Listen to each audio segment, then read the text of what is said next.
ಸಹಕಾರಿ ಬಂಧುಗಳಿಗೆ ಇವತ್ತಿನ ಕರವೀರ ಮಾಲಿಕೆಯ ಈ ಸಂಚಿಕೆಗೆ ತಮ್ಮೆಲ್ಲರನ್ನ ಆದರದಿಂದ ಸ್ವಾಗತವನ್ನ ಕೋರ್ತಾ ಇವತ್ತಿನ ಸಂಚಿಕೆಯನ್ನ ಪ್ರಾರಂಭ ಮಾಡಲಿಕ್ಕೆ ತಮ್ಮೆಲ್ಲರ ಅನುಮತಿಯನ್ನ ಕೊಡ್ತಾ ಇದ್ದೇನೆ.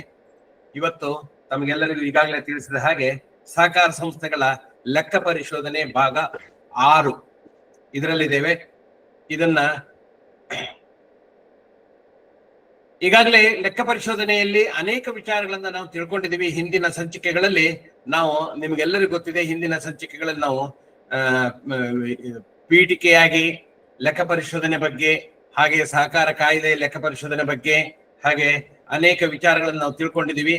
ಮತ್ತೆ ಇವತ್ತು ಲೆಕ್ಕ ಪರಿಶೋಧಕರಿಗೆ ಮಾಹಿತಿ ಪೂರೈಕೆ, ಹಾಗೆ ಲೆಕ್ಕ ಪರಿಶೋಧಕರ ವರದಿಯ ಬಗ್ಗೆ ಕ್ರಮವಿಡುವಂಥದ್ದು ಮತ್ತು ಅಪರಾಧಗಳು, ದಂಡಗಳು ಲೆಕ್ಕ ಪರಿಶೋಧನೆಗೆ ಸಂಬಂಧಪಟ್ಟಂತೆ ಮಾತ್ರ, ಹಾಗೆ ಅನುಪಾಲನಾ ವರದಿಯನ್ನು ಸಲ್ಲಿಸುವ ಕ್ರಮ, ಇವುಗಳ ಬಗ್ಗೆ ಇವತ್ತಿನ ಸಂಚಿಕೆಯಲ್ಲಿ ಪ್ರಸ್ತುತಪಡಿಸೋಣ. ತಾವೆಲ್ಲರೂ ಇದಕ್ಕೆ ಸಂಬಂಧಪಟ್ಟಂತೆ ಏನೇ ಅನುಮಾನಗಳು, ಗೊಂದಲಗಳು ತಮ್ಮಲ್ಲಿ ಮೂಡಿದಲ್ಲಿ ಅದನ್ನ ಕೊನೆಯಲ್ಲಿ ಪ್ರಶ್ನೋತ್ತರದ ಅವಧಿಯಲ್ಲಿ ಕೇಳಬೇಕು ಅಂತ ಹೇಳ್ತಾ, ಲೆಕ್ಕ ಪರಿಶೋಧಕರಿಗೆ ಮಾಹಿತಿ ಪೂರೈಕೆ ಹಿಂದಿನ ಅವಧಿಗಳಲ್ಲಿ ಹೇಳಿದಂತಹ ಮಾಹಿತಿ ಪೂರೈಕೆಗಳ ಜೊತೆಯಲ್ಲಿ ಈ ಇದನ್ನ ಮಾಹಿತಿಗಳನ್ನ ಪೂರೈಕೆ ಮಾಡಬೇಕಾಗತ್ತೆ.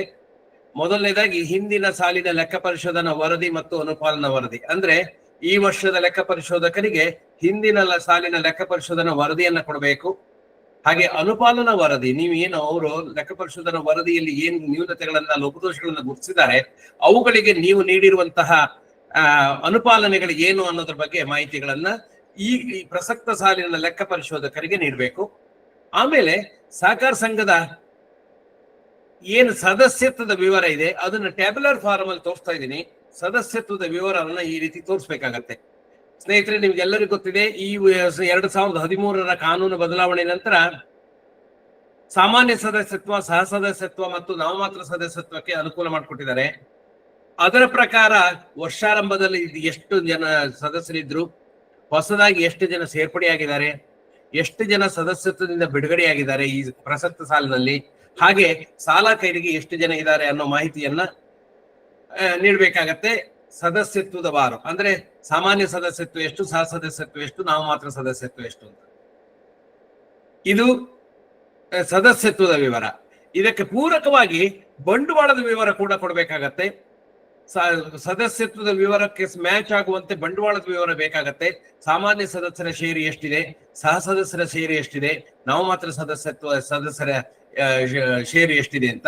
ನಾಮಮಾತ್ರ ಸದಸ್ಯರ ಷೇರು ಇರುವಂತಿಲ್ಲ, ನಿಮಗೆಲ್ಲರಿಗೂ ಗೊತ್ತಿರಲಿ, ನಾನು ಹಿಂದೆ ಕೂಡ ಹೇಳಿದ್ದೆ, ನಾಮಮಾತ್ರ ಸದಸ್ಯರು ಷೇರುಗಳನ್ನ ಹೊಂದುವಂತಿಲ್ಲ ಅಲ್ಲಿ. ಹಾಗಾಗಿ ಅದು ಯಾವತ್ತೂ ನಿಲ್ಲಾಗಿರುತ್ತೆ.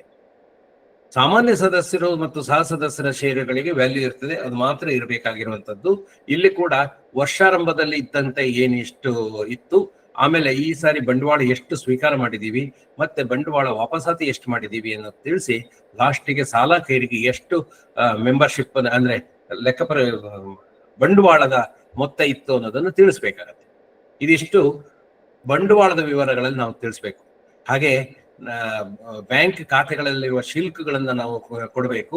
ಜೊತೆಗೆ ಅದರ ರಿಕನ್ಸಿಲಿಯೇಷನ್, ಬ್ಯಾಂಕ್ ರಿಕನ್ಸಿಲಿಯೇಷನ್ ಸ್ಟೇಟ್ಮೆಂಟ್, ಅಂದ್ರೆ ಅವರಿಗೆ ನಮಗೆ ಹೊಂದಾಣಿಕೆ ಏನಾಗಿದೆ ಅದ್ರ ಬಗ್ಗೆನೂ ತಿಳಿಸ್ಬೇಕಾಗತ್ತೆ. ಅದು ಬ್ಯಾಂಕ್ ಖಾತೆಗಳಲ್ಲಿರುವ ಶಿಲ್ಕಿನ ಬಗ್ಗೆ ನಾವು ತಿಳಿಸ್ಬೇಕು. ಆಮೇಲೆ ಅಂಗಸಂಸ್ಥೆ ಏನಾದ್ರು ಇದ್ದರೆ ಅಥವಾ ಪೂರಕ ಸಂಸ್ಥೆಗಳು ಏನಾದ್ರು ಇದ್ದರೆ ನಮ್ಮ ಸಹಕಾರಿಯಿಂದ, ಈಗಾಗಲೇ ನಿಮಗೆ ಗೊತ್ತಿದೆ, ನಾವು ಹಿಂದೆ ಒಂದ್ಸಾರಿ ಚರ್ಚೆ ಮಾಡಿದ್ವಿ, ಅಂಗಸಂಸ್ಥೆಗಳನ್ನ, ಪೂರಕ ಸಂಸ್ಥೆಗಳನ್ನ ಹುಟ್ಟಾಕ್ಲಿಕ್ಕೆ ಅನುಕೂಲ ಇದೆ.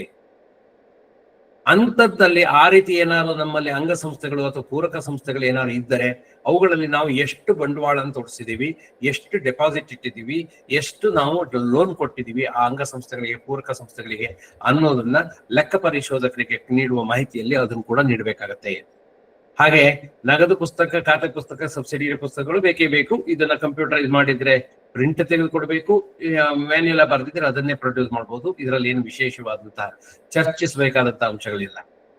ಆಮೇಲೆ ವಿವಿಧ ಸಂಘ ಸಂಸ್ಥೆಗಳಲ್ಲಿ ವಿನಿಯೋಗಿಸಿರುವಂತಹ ಹೂಡಿಕೆಗಳು, ನೀವು ದುಡಿಯುವ ಬಂಡವಾಳದ ಭಾಗವಾಗಿ ಹೂಡಿಕೆ ಮಾಡಿದ್ರೆ ಅದರ ವಿವರಗಳು ಬೇಕಾಗತ್ತೆ, ನಿಧಿಗಳನ್ನ ಹೂಡಿಕೆ ಮಾಡಿದ್ದಿದ್ರೆ ಅದರನ್ನ ಬೇಕಾಗತ್ತೆ, ಅಥವಾ ಶಾಸನಾತ್ಮಕವಾಗಿ ಕೆಲವೊಂದು ಅನುಪಾಲನೆಯ ಕಾರಣದಿಂದಾಗಿ ಹೂಡಿಕೆ ಮಾಡಿದ್ರೆ ಅವುಗಳ ವಿವರಗಳು ಬೇಕಾಗತ್ತೆ, ಅದಷ್ಟರದ್ದು ವಿವರಗಳು ಬೇಕಾಗತ್ತೆ. ಇಲ್ಲಿ ಹೂಡಿಕೆಗಳ ವಿವರಗಳು ಅಂತ ಹೇಳಿದ್ರೆ ಎಷ್ಟು ಹೋದ ವರ್ಷ ಬ್ಯಾಲೆನ್ಸ್ ಇತ್ತು, ಈ ವರ್ಷ ಎಡಿಷನಲ್ ಆಗಿ ಏನಾದ್ರು ಮಾಡಿದೀರಾ, ವಿಡ್ರಾಯಲ್ ಏನಾದ್ರು ಮಾಡಿದೀವಾ, ಹಾಗೆ ಉಳಿದಂತೆ ಏನಾದ್ರು ಅವ್ರು ಏನಾದ್ರು ಬಡ್ಡಿ ಪಾವತಿಸಿದಾರ, ಇದಿಷ್ಟದ್ದು ವಿವರಗಳನ್ನು ಕೊಡಬೇಕಾಗತ್ತೆ.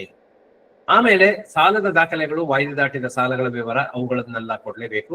ಅವು ನಮ್ಮ ವ್ಯಾವಹಾರಿಕ ವಿವರಗಳು, ಅದನ್ನು ಕೊಡ್ತೀರಿ. ಮತ್ತೆ ಜೊತೆಗೆ ನಿರ್ದೇಶಕರಿಗೆ ನೀಡಿದ ಸಾಲ, ನಿರ್ದೇಶಕರಿಗೆ ನೀಡಿದ ಸಾಲ ಮುಂಗಡಗಳ ವಿವರಗಳು, ಇಲ್ಲಿ ಯಾವ ನಿರ್ದೇಶಕರಿಗೆ ಕೊಟ್ಟಿದ್ದೀರಿ, ಎಷ್ಟು ಕೊಟ್ಟಿದ್ರಿ, ಇಯರ್ ಎಂಡ್ ಅಲ್ಲಿ ಎಷ್ಟು ಬ್ಯಾಲೆನ್ಸ್ ಇತ್ತು, ಅದರಲ್ಲಿ ಏನಾದ್ರು ವಾಯ್ದೆ ದಾಟಿದ ಸಾಲಗಳಿದಾವ, ಬಾಕಿಯಾಗಿದೆಯಾ, ಮತ್ತೆ ರಿಲೇಷನ್ಸ್ ಕೊಟ್ಟಿರುವಂತದ್ದು ಏನಾದ್ರು ಇದೆಯಾ, ನಿರ್ದೇಶಕರ ಕುಟುಂಬ ವರ್ಗದಕ್ಕೆ ಅಥವಾ ಅವರ ಆಸಕ್ತ ಸಂಸ್ಥೆಗಳಿಗೆ ಕೊಟ್ಟಿರುವಂತಹ ಇದೇನಾದ್ರು ಇದ್ರೆ ಅವುಗಳನ್ನಷ್ಟನ್ನು ಕೊಡ್ಬೇಕಾಗತ್ತೆ. ಅದು ನಿರ್ದೇಶಕರಿಗೆ ನೀಡಿದ ಸಾಲ ಮುಂಗಡಗಳ ವಿವರಗಳಲ್ಲಿ ಬರುತ್ತೆ. ಜೊತೆಗೆ ಉಪಸಮಿತಿಗಳು ಏನಾದ್ರು ಇದ್ರೆ ಅವುಗಳ ಸಭೆಗಳ ವಿವರಗಳು, ನಿಮ್ಮಲ್ಲಿ ಸಾಲ ಮಂಜೂರಾತಿ ಉಪಸಮಿತಿ ಅಥವಾ ಇನ್ಯಾವುದೋ ವ್ಯವಹಾರ ಅಭಿವೃದ್ಧಿಸುವ ಉಪಸಮಿತಿ, ಹಾಗೆ ಸಿಬ್ಬಂದಿ ನೇಮಕಾತಿ ಉಪಸಮಿತಿ, ಈಗಳೇನಾದ್ರು ಈ ತರ ಏನಾದ್ರು ಇದ್ರೆ ಅವುಗಳ ಸಭೆಯ ವಿವರಗಳು, ಅವುಗಳೇನಾದ್ರು ಸಭೆಗಳು ಮಾಡಿದಾವ, ಈ ಸಾರಿ ಏನಾದ್ರು ನೀವು ಸಿಬ್ಬಂದಿ ನೇಮಕಾತಿ ಮಾಡ್ಕೊಂಡಿದ್ರೆ ಆವಾಗ ಸಿಬ್ಬಂದಿ ನೇಮಕಾತಿ ಉಪಸಮಿತಿ ಸಭೆಗಳನ್ನು ಮಾಡ್ಬೇಕಾಗತ್ತೆ. ಅವ್ರು ಮಾಡಿರುವಂತಹ ಸಭೆಗಳ ವಿವರಗಳು, ಅದರ ಯಾವಾಗ ಮಾಡಿದ್ರಿ, ಅಜೆಂಡಾ ಏನು ಮತ್ತು ನಿರ್ಣಯಗಳು ಏನಾಗಿದೆ ಮತ್ತು ಅವುಗಳ ದಾಖಲೆಗಳನ್ನ ಕೊಡ್ಬೇಕಾಗತ್ತೆ. ಅದಷ್ಟು ಲೆಕ್ಕ ಪರಿಶೋಧಕರಿಗೆ ಕೊಡಬೇಕಾದಂತಹ ಮಾಹಿತಿಗಳಲ್ಲಿ ಇದು ಕೂಡ ಸೇರ್ಕೊಳ್ಳುತ್ತೆ. ಜೊತೆಗೆ ವಾರ್ಷಿಕ ಮಹಾಸಭೆಯ ವಿವರ ಕೊಡ್ಬೇಕಾಗತ್ತೆ, ಅದ್ರದ್ದು ಹಾಜರಾತಿ ಸಹಿತ. ಯಾಕೆಂದ್ರೆ ಕೋರಂ ಆಗಿದೆಯೋ ಇಲ್ವೋ, ಕೋರಂ ಆಗಿದ್ರೆ ಯಾವ ರೀತಿಯ ಕೋರಂ ಆಗಿದೆ, ಅದರಲ್ಲಿ ಅರ್ಹ ಮತದಾರರು ಎಷ್ಟು ಜನ ಇದ್ದಾರೆ, ಅನರ್ಹ ಮತದಾರರು ಎಷ್ಟು ಜನ ಇದ್ದಾರೆ, ಇವುಗಳೆಲ್ಲ ಸಹಿತ ವಾರ್ಷಿಕ ಮಹಾಸಭೆ ವಿವರ ಬೇಕಾಗತ್ತೆ. ರೆಸಲ್ಯೂಷನ್ ಬುಕ್ ಬೇಕಾಗತ್ತೆ, ರೆಸಲ್ಯೂಷನ್ ಕೊಡ್ಬೇಕಾಗತ್ತೆ. ಆಮೇಲೆ ಕಳೆದ ವರ್ಷ ವಾರ್ಷಿಕ ಮಹಾಸಭೆ ನಡೆದ ನಂತರ ನೀವು ಶಿಕ್ಷಣ ನಿಧಿಯ ವಂತಿಕೆಯನ್ನ ಸಲ್ಲಿಸಬೇಕು. ಅದಕ್ಕೆ ಸಮಯ ಮಿತಿ ಇದೆ. ಆ ರೀತಿ ಸಹಕಾರಿ ಶಿಕ್ಷಣ ನಿಧಿಯನ್ನ ವಂತಿಗೆಯನ್ನ ಸಲ್ಲಿಸಿದ ವಿವರ ಇಲ್ಲಿ ಈಗಾಗಲೇ ನಾನು ಅನೇಕ ಸಾರಿ ಹೇಳಿದ್ದೀನಿ, ಇವತ್ತು ಕೂಡ ಹೇಳ್ತಾ ಇದ್ದೀನಿ. ಸಹಕಾರಿ ಶಿಕ್ಷಣ ನಿಧಿಯನ್ನ ನಿಮ್ಮ ವಾರ್ಷಿಕ ಮಹಾಸಭೆ ಆದ ಕೂಡಲೇ ನಾವು ಪಾವತಿಸಬೇಕು. ಅದನ್ನ ಪಾವತಿ ಮಾಡದೆ ನೌಕರರಿಗೆ ಬೋನಸ್ ವಿತರಣೆ ಆಗಲಿ ಅಥವಾ ಸದಸ್ಯರಿಗೆ ಡಿವಿಡೆಂಡ್ ಅಥವಾ ಲಾಭಾಂಶ ವಿತರಣೆ ಆಗಲಿ ಮಾಡುವಂತಿಲ್ಲ, ಅದು ಆಕ್ಷೇಪಣೆಗೆ ಗುರಿಯಾಗತ್ತೆ. ಹಾಗಾಗಿ ಮೊದಲು ಶಿಕ್ಷಣ ನಿಧಿಯನ್ನು ವಂತಿಗೆಯನ್ನು ಸಲ್ಲಿಸಿ ಅವ್ರ ಅಕೌಂಟಿಗೆ ಟ್ರಾನ್ಸ್ಫರ್ ಮಾಡಿ ಅಥವಾ ಚೆಕ್ ಮೂಲಕ ಪಾವತಿಸಿ, ಏನ್ ಹೇಗ್ ಮಾಡ್ತೀರಿ ನೋಡಿ, ಅದು ಮಾಡಿದ ನಂತರ ನೀವು ಬೋನಸ್ ಪಾವತಿಸಬೇಕು ನೌಕರರಿಗೆ ಮತ್ತು ಸದಸ್ಯರಿಗೆ ಲಾಭಾಂಶ ಪಾವತಿಸಬೇಕು. ಹಾಗಾಗಿ ಅದರ ವಿವರಗಳನ್ನ ಈಗ ನಾವು ಆಡಿಟ್ ರಿಪೋರ್ಟ್ ಅಲ್ಲಿ ಕಾಣಿಸ್ಬೇಕು, ಯಾವಾಗ ಕೊಟ್ಟಿದ್ದೀವಿ ಅಂತ. ಹಾಗಾಗಿ ಅದನ್ನ ತಿಳಿಸ್ಬೇಕು. ಆಮೇಲೆ ಸಾಮಾನ್ಯ ನಿಧಿ ಅಥವಾ ಇತರೆ ನಿಧಿಗಳ ಬಳಕೆ ಮತ್ತು ವಿನಿಯೋಗದ ವಿವರ. ಇಲ್ಲಿ ಅನೇಕರು ತಪ್ಪು ತಿಳ್ಕೊಳ್ಳೋದೇನು ಅಂದ್ರೆ ಏನು ಬಳಕೆ ಮಾಡಿಲ್ಲ ಅಂತ. ಬಳಕೆ ಒಂದಂತೂ ಖಂಡಿತ ಮಾಡ್ಲೇಬೇಕು. ಈಗಾಗಲೇ ಹೇಳ್ದಂಗೆ ಸಹಕಾರ ಶಿಕ್ಷಣ ನಿಧಿ ನೀವು ತೆಗೆದಿಟ್ಟ 1 ತಿಂಗಳ ಒಳಗಾಗಿ ಅದನ್ನು ಕಳಿಸ್ಬೇಕಾಗತ್ತೆ. ಹಾಗಾಗಿ ಅದರ ಬಗ್ಗೆ ನಾವು ಮಾಹಿತಿಯನ್ನು ಕೊಡ್ಬೇಕಾಗತ್ತೆ, ಅದು ಒಂದು. ಜೊತೆಗೆ ಇನ್ಯಾವ್ದಾದ್ರು ನಿಧಿಗಳ ಬಳಕೆ ಮಾಡಿದ್ದಾರೆ, ಹೋಕುಬಾಕಿ ನಿಧಿ ಇರ್ಬೋದು ಅಥವಾ ಇನ್ಯಾವುದೋ ನಿಧಿ ಇರ್ಬೋದು ನಿಮ್ದು, ಆ ತರದ್ದು ಏನಾದ್ರು ಬಳಕೆ, ಕಟ್ಟಡ ನಿಧಿ ಇರ್ಬೋದು, ಈ ರೀತಿ ಯಾವ್ದಾದ್ರು ನಿಧಿಗಳನ್ನ ಬಳಕೆ ಮಾಡಿದ್ರೆ ಅವುಗಳ ಇದು ಬೇಕಾಗತ್ತೆ, ವಿವರಗಳನ್ನು ಕೊಡಬೇಕಾಗತ್ತೆ. ಹಾಗೆ ಬಳಕೆ ಮಾಡಿಲ್ಲ ಅಂತ ಹೇಳಿದ್ರೆ ಅದನ್ನು ಹೇಗೆ ವಿನಿಯೋಗಿಸಿದೀವಿ ಅನ್ನೋದ್ರ ವಿವರ ಬೇಕಾಗತ್ತೆ. ವಿನಿಯೋಗ ಬೇರೆ, ಬಳಕೆ ಬೇರೆ. ಬಳಕೆ ಅಂತ ಹೇಳಿದ್ರೆ ಆ ನಿಧಿಯನ್ನು ಉಪಯೋಗಿಸುವಂಥದ್ದು. ಬಳಕೆ ಮಾಡಿಲ್ಲ ಅಂತ ಹೇಳಿದ್ರೆ ಅದನ್ನ ಯಾವ ರೀತಿ ನಾವು ಹೂಡಿಕೆ ಮಾಡಿದೀವಿ ಅಥವಾ ವಿನಿಯೋಗ ಮಾಡಿದೀವಿ, ಒಂದೋ ನೀವು ಹೊರಗಡೆ ಡೆಪಾಸಿಟ್ ಆಗಿ ಇಡ್ತೀರಿ ಅಥವಾ ದುಡಿಯೋ ಬಂಡವಾಳದ ಭಾಗವಾಗಿ ಉಪಯೋಗಿಸ್ತೀರಿ, ಅದ್ರ ವಿವರಗಳನ್ನು ಕೊಡಬೇಕಾಗತ್ತೆ, ಅದು ಬೇಕು. ಆಮೇಲೆ ಮತದಾನ ಯೋಗ್ಯ ಸದಸ್ಯರ ಯಾದಿ, ಅನರ್ಹ ಸದಸ್ಯರ ಪಟ್ಟಿ. ಅಂದ್ರೆ ಇದು ಪ್ರತಿ ವರ್ಷ ಈಗಾಗಲೇ ಸಾಕಷ್ಟು ಸಾರಿ ಹೇಳಿದ್ದೀವಿ, ಪ್ರತಿ ವರ್ಷ ಏಪ್ರಿಲ್ 30 ಒಳಗಡೆ ನೀವು ತಯಾರು ಮಾಡಬೇಕಾದಂತ ಒಂದು ಅಂಶ ಇದು. ಇದು ಕಾನೂನಾತ್ಮಕವಾಗಿ ಕಡ್ಡಾಯ. ಪ್ರತಿ ವರ್ಷ ಏಪ್ರಿಲ್ 30 ನೀವು ಈ ಸದಸ್ಯರ ಮತದಾನ ಯೋಗ್ಯ ಸದಸ್ಯರ ಯಾದಿ ಮತ್ತು ಅನರ್ಹ ಸದಸ್ಯರ ಪಟ್ಟಿಯನ್ನು ತಯಾರು ಮಾಡಿ ನಿಮ್ಮ ಏಪ್ರಿಲ್ ತಿಂಗಳ ಬೋರ್ಡ್ ಮೀಟಿಂಗ್ ನಲ್ಲಿ ಇಟ್ಟು ಅನುಮೋದನೆ ಮಾಡಿಸಿ ನಿಮ್ಗೆ ಲೆಕ್ಕ ಪರಿಶೋಧಕರಿಗೆ ಕೊಡಬೇಕು. ಅದನ್ನ ನೀವು ಲೆಕ್ಕ ಪರಿಶೋಧಕರಿಗೆ ಕೊಡುವಂತಹ ಮಾಹಿತಿಗಳಲ್ಲಿ ಅದು ಒಂದು ಸೇರಿರುತ್ತೆ. ಅಕಸ್ಮಾತ್ ಏನಾದ್ರು ಬಾಡಿಗೆ ಬಿಲ್ಡಿಂಗ್ ಅಲ್ಲಿ ಇದ್ರೆ ನೀವು ಕರಾರು ಪತ್ರದ ಅವಧಿ ಮತ್ತು ಅದರ ವಾಯ್ದೆಗಳ ವಿವರಗಳನ್ನು ಒಳಗೊಂಡಂತೆ ಕರಾರು ಪತ್ರವನ್ನೇ ಕೊಡ್ಬೇಕಾಗತ್ತೆ. ಅದ್ರ ಬಗ್ಗೆ ಮಾಹಿತಿ ನೀಡಬೇಕು. ಇನ್ನು ಇದಲ್ಲದೆ ಇನ್ನೇನು ಲೆಕ್ಕ ಪರಿಶೋಧಕರು ಆಯಾ ಸಂದರ್ಭದಲ್ಲಿ ಆಯಾ ಲೆಕ್ಕ ಪರಿಶೋಧನೆಗೆ ಸಂಬಂಧಪಟ್ಟಂತೆ ಅಥವಾ ಆಯಾ ಸಹಕಾರ ಸಂಘಕ್ಕೆ ಸಂಬಂಧಪಟ್ಟಂತೆ ಬೇರೆ ವಿವರಗಳನ್ನ ಏನಾದ್ರು ಕೇಳಿದ್ರೆ ಅದು ಯಾವ ವಿವರ ಕೇಳ್ತಾರೋ ಅದಷ್ಟನ್ನು ನೀವು ಕೊಡ್ಬೇಕಾಗತ್ತೆ. ಇದಿಷ್ಟು ಲೆಕ್ಕ ಪರಿಶೋಧಕರಿಗೆ ಕೊಡ್ಬೇಕಾದಂತಹ ಮಾಹಿತಿಗಳು. ಇದಿಷ್ಟೇನಾ? ಇಲ್ಲ, ಇದಿಷ್ಟು ಜೊತೆಗೆ ಒಂದಿಷ್ಟು ಮಾಹಿತಿಗಳನ್ನು ಕೂಡ ಕೊಡ್ಬೇಕಾಗತ್ತೆ. ಏನೇನು ಅಗತ್ಯ ಮಾಹಿತಿಗಳು ಕೇಳುವಂಥದ್ದು, ಏನು ಇತರ ಸಂಸ್ಥೆಗಳಿಂದ ಏನಾದರೂ ಸಾಲಗಳನ್ನು ಪಡೆದಿದ್ರೆ ಅವುಗಳ ಸಾಲ ಮುಂಗಡಗಳ ವಿವರಗಳು ಕೊಡ್ಬೇಕಾಗತ್ತೆ. ನಮ್ಮ ಸಹಕಾರ ಸಂಸ್ಥೆ ಬೇರೆ ಒಂದು ಸಂಸ್ಥೆಯಿಂದ ಸಾಲ ಪಡೆದಿದೆ, ಕಮರ್ಷಿಯಲ್ ಬ್ಯಾಂಕ್ ಇರ್ಬೋದು ಅಥವಾ DCC ಬ್ಯಾಂಕ್ ಅಥವಾ ಕೋಪರೇಟಿವ್ ಬ್ಯಾಂಕ್ಸ್ ಇರ್ಬೋದು ಅಥವಾ ಬೇರೆ ಸಾಲ ನೀಡಿಕೆ ಏಜೆನ್ಸಿಗಳಿರ್ಬೋದು, ಪ್ರೈವೇಟ್ ಇರ್ಬೋದು ಅಥವಾ ಗೌರ್ಮೆಂಟ್ ಇರ್ಬೋದು, ಯಾವುದೇ ರೀತಿಯಲ್ಲಿ ಸಾಲ ಮುಂಗಡಗಳನ್ನ ಪಡೆದಿದ್ರೆ ಅವುಗಳ ವಿವರಗಳನ್ನು ಕೊಡ್ಬೇಕಾಗತ್ತೆ. ವಿವರಗಳು ಅಂದ್ರೆ ಯಾವ ಕಾರಣಕ್ಕೋಸ್ಕರ ಸಾಲ ತಗೊಂಡಿದ್ವಿ, ಯಾವಾಗ ತಗೊಂಡಿದ್ವಿ, ಎಷ್ಟು ತಗೊಂಡಿದ್ವಿ, ಮರುಪಾವತಿ ಮಾಡ್ತಾ ಇದ್ದೀವಾ, ಅದರ ಬಡ್ಡಿ ಎಷ್ಟಾಗಿದೆ, ಬಡ್ಡಿಗಳನ್ನ ಅಕೌಂಟ್ ಮಾಡ್ಕೊಂಡಿದೀವಾ, ಮತ್ತೆ ಅವುಗಳಿಗೆ ಕೊಟ್ಟಿರುವಂತಹ ಭರವಸೆ ಅಥವಾ ಸೆಕ್ಯೂರಿಟಿ ಏನು, ಇವುಗಳಷ್ಟು ಬೇಕಾಗತ್ತೆ. ಅದು ಆಮೇಲೆ ಇದು ನಾವು ಇನ್ನೊಂದು ಕಾರಣಕ್ಕೋಸ್ಕರ ಇದು ಬೇಕು, ಸಾಲ ಒಟ್ಟು ಪಡೆಯಬಹುದಾದ ಸಾಲ ಮತ್ತು ಮುಂಗಡಗಳ ಒಟ್ಟು ಮೊತ್ತವನ್ನ ಮೀರಿದೆಯಾ ಅಂತ ನೋಡ್ಲಿಕ್ಕೆ ಕ್ಯಾಲ್ಕುಲೇಟ್ ಮಾಡ್ಲಿಕ್ಕೂ ಬೇಕಾಗತ್ತೆ ಲೆಕ್ಕ ಪರಿಶೋಧಕರಿಗೆ, ಅದ್ರ ಬೇಕು. ಆಮೇಲೆ ಹಿಂದಿನ ಸಾಲಿನ ಲಾಭ ವಿಂಗಡಣೆ ಮತ್ತು ಹಂಚಿಕೆ ವಿವರ, ಅಂದ್ರೆ ಹಿಂದಿನ ಸಾಲಿನ ಲೆಕ್ಕ ಪರಿಶೋಧನೆ ವರದಿ ಪ್ರಕಾರ ನೀವು ವಿಂಗಡಣೆ ಮಾಡಿರ್ತೀರಿ, ಲಾಭ ವಿಂಗಡಣೆ ಮಾಡಿರ್ತೀರಿ. ಅದು ವಿಂಗಡಣೆ ಮಾಡಿದ್ದು ಮತ್ತು ಹಂಚಿಕೆ ಅದೆರಡು ಜನರಲ್ ಬಾಡಿ ಆದ ನಂತರ ಆಗಿರ್ಬೇಕಾಗಿರೋದ್ರಿಂದ ಅವುಗಳ ಬಗ್ಗೆ ವಿವರಗಳು ಬೇಕಾಗತ್ತೆ. ಇನ್ನೇನಾದ್ರೂ ಸವಕಳಿ ಪದ್ಧತಿ, ಸವಕಳಿ ದರಗಳ ಬಗ್ಗೆ, ನಮ್ಮಲ್ಲಿ ಯಾವ ರೀತಿ ಸವಕಳಿ, 3 ರೀತಿಯ ಸವಕಳಿ ಪದ್ಧತಿ ಇದೆ. ಆ ಸವಕಳಿ ಬಗ್ಗೆ ನಾನು ಹೇಳುವಾಗ ಹೇಳಿದ್ದೆ, ಒಂದು ಸವಕಳಿ ನಿಧಿ ಪದ್ಧತಿ, ಎರಡನೇದು ನೇರ ಪದ್ಧತಿ, ಮತ್ತೊಂದು ರಿಟರ್ನ್ ಡೌನ್ ಇದು ಇಳಿಕೆಯ ಪದ್ಧತಿ. 3 ಪದ್ಧತಿ ಇದೆ. ಆ 3ರಲ್ಲಿ ಯಾವುದನ್ನ ನಾವು ಪಾಲಿಸ್ತಾ ಇದ್ದೀವಿ ಅದನ್ನ ನಿರಂತರವಾಗಿ ಅದನ್ನೇ ಪಾಲಿಸ್ಕೊಂಡು ಬರಬೇಕು. ಹಾಗಾಗಿ ಅಂತದ್ದನ್ನ ನಾವು ಯಾವ ರೀತಿ ಪಾಲಿಸ್ಕೊಂಡು ಬರ್ತಾ ಇದ್ದೀವಿ, ಯಾವ್ದಾದ್ರ ಮೇಲೆ ನಾವು ಸವಕಳಿಗಳನ್ನ ಕೊಡ್ತಾ ಇದ್ದೀವಿ ಅನ್ನೋದ್ರ ಬಗ್ಗೆ ವಿವರಗಳು ಬೇಕಾಗತ್ತೆ, ಅವುಗಳಷ್ಟನ್ನು ಕೊಡ್ಬೇಕಾಗತ್ತೆ. ಮತ್ತೆ ಇನ್ನೇನಾದ್ರೂ ಕಾನೂನುಗಳಿದ್ರೆ ಆ ಕಾನೂನು ಪಾಲನೆಗಳ ಬಗ್ಗೆ ವಿವರ, ಅಂದ್ರೆ ನಮಗೆ ಅನ್ವಯಿಸುವಂತಹ ಅನೇಕ ಕಾನೂನುಗಳಿದಾವೆ. ಈಗ ನಾವು ವ್ಯವಹಾರಕ್ಕೆ ಸಂಬಂಧಪಟ್ಟಂತೆ ಏನ್ ಕಾನೂನುಗಳಿದೆ ಅದಷ್ಟನ್ನು ಪಾಲಿಸಲೇಬೇಕು. ಕೇವಲ ತೆರಿಗೆ ಕಾನೂನುಗಳಲ್ಲ, ಬೇರೆ ಬೇರೆ ವ್ಯವಹಾರಗಳು, ಕಾರ್ಮಿಕ ಕಾಯ್ದೆಗಳಿದಾವೆ, ಹಾಗೆ ಬೇರೆ ಬೇರೆ ಕಾನೂನುಗಳು ಇದಾವೆ. ಅವುಗಳ ಪಾಲನೆ ಬಗ್ಗೆ ವಿವರಗಳು ಬೇಕಾಗತ್ತೆ. ಆ ವಿವರಗಳನ್ನ ಲೆಕ್ಕ ಪರಿಶೋಧಕರಿಗೆ ಕೊಡ್ಬೇಕು. ಆಮೇಲೆ ನಿಮ್ದು ಏನಾದ್ರೂ ಸೌಹಾರ್ದ ಸಹಕಾರಿಯಾಗಿದ್ರೆ ಸಂಯುಕ್ತ ಸಹಕಾರಿ ನೀಡಿರುವ ಸೂಚನೆಗಳ ಪಾಲನೆಯ ವಿವರ, ಅಂದ್ರೆ ಯಾವ್ದಾದ್ರು ಇದು ಸೌಹಾರ್ದ ಸಹಕಾರಿ ಆದ್ರೆ ಸೌಹಾರ್ದ ಸಹಕಾರಿಗಳಿಗೆ ಸಂಯುಕ್ತ ಸಹಕಾರಿ ಕಾಲಕ್ಕೆ ಸೂಚನೆಗಳನ್ನು ಕೊಡುತ್ತೆ, ಅವುಗಳನ್ನು ಪಾಲಿಸಿದೀರಾ, ಅವುಗಳ ಪಾಲನೆಯ ವಿವರಗಳು ಕೊಡ್ಬೇಕಾಗತ್ತೆ. ಹಾಗೆ ಸಹಕಾರ ಸಂಘಗಳಾಗಿದ್ರೆ ಅವುಗಳು ಇಲಾಖೆಯಿಂದ ಕೊಟ್ಟಿರುವಂತಹ ಸೂಚನೆಗಳೇನಾದಿದ್ರೆ ಅವುಗಳ ಪಾಲನೆ ವಿವರ ಕೊಡಬೇಕಾಗತ್ತೆ. ಆಮೇಲೆ ನಿರ್ದೇಶಕರು ಕನಿಷ್ಠ ವ್ಯವಹಾರ ನಡೆಸಿದಾರ, ಅದ್ರ ಬಗ್ಗೆ ವಿವರಗಳು ಕೊಡ್ಬೇಕಾಗತ್ತೆ. ನಿರ್ದೇಶಕರು ಏನ್ ಕನಿಷ್ಠ ವ್ಯವಹಾರ ನಡೆಸಿದ್ದಾರೆ ಅವರ ಎಲ್ಲದರ ವಿವರಗಳು ಕೊಡ್ಬೇಕಾಗತ್ತೆ. ಇಲ್ದಾದ್ರೆ ಅವರಿಗೆ ಅನರ್ಹತೆ ಆಗತ್ತೆ. ಹಾಗಾಗಿ ಅದರ ವಿವರಗಳನ್ನ ಕೊಡಬೇಕಾಗತ್ತೆ. ಮತ್ತೆ ಈ ತರ ಯಾವುದೇ ಪೂರಕ ವಿವರಗಳು ಅಥವಾ ದಾಖಲಾತಿಗಳು, ಅಂದ್ರೆ ಇದಲ್ಲದೇನೆ ಬೇರೆ ಬೇರೆ ವಿವರಗಳನ್ನು ಕೂಡ ಕೇಳಬಹುದು. ನಮ್ಮ ಲೆಕ್ಕ ಪರಿಶೋಧನೆ ಸಮಯದಲ್ಲಿ ಬೇರೆ ಬೇರೆ ಏನಾದ್ರೂ ಕೇಳಿದರೆ ಅವುಗಳ ವಿವರಗಳನ್ನು ಕೂಡ ಕೊಡ್ಬೇಕಾಗತ್ತೆ. ಸೊ ಇದಿಷ್ಟು ಮಾಹಿತಿಗಳನ್ನ ಕೊಡುವಂತಹ ವಿಚಾರದಲ್ಲಿ ಇಲ್ಲಿ ಏನ್ ಗಮನಿಸ್ಬೇಕು ನಾವು ಅಂತ ಹೇಳಿದ್ರೆ, ಇದು ಮಾಹಿತಿಗಳನ್ನ ಹೇಗ್ ಕೊಡ್ಬೇಕು, ಹೇಗೋ ಅವ್ರು ಕೇಳ್ತಾರೆ ನಾವು ಹೇಳ್ತೀವಿ, ಇಲ್ಲ, ಅದಕ್ಕೆ ನಿರ್ದಿಷ್ಟ ಮಾದರಿಗಳಿದಾವೆ. ಆ ನಿರ್ದಿಷ್ಟ ಮಾದರಿಗಳಲ್ಲೇ ನೀಡಬೇಕು. ನಿಮ್ಮಲ್ಲಿ ಹಿಂದೆ ನಾನು ಹೇಳಿದೆ A to Z ಶೆಡ್ಯೂಲ್ಸ್ ಇದಾವೆ. ಆ ಶೆಡ್ಯೂಲ್ಗಳ ಮಾಹಿತಿ ಮಾದರಿಗಳಿದಾವೆ, ಅದೇ ಮಾದರಿಗಳಲ್ಲಿ ಕೊಡ್ಬೇಕು.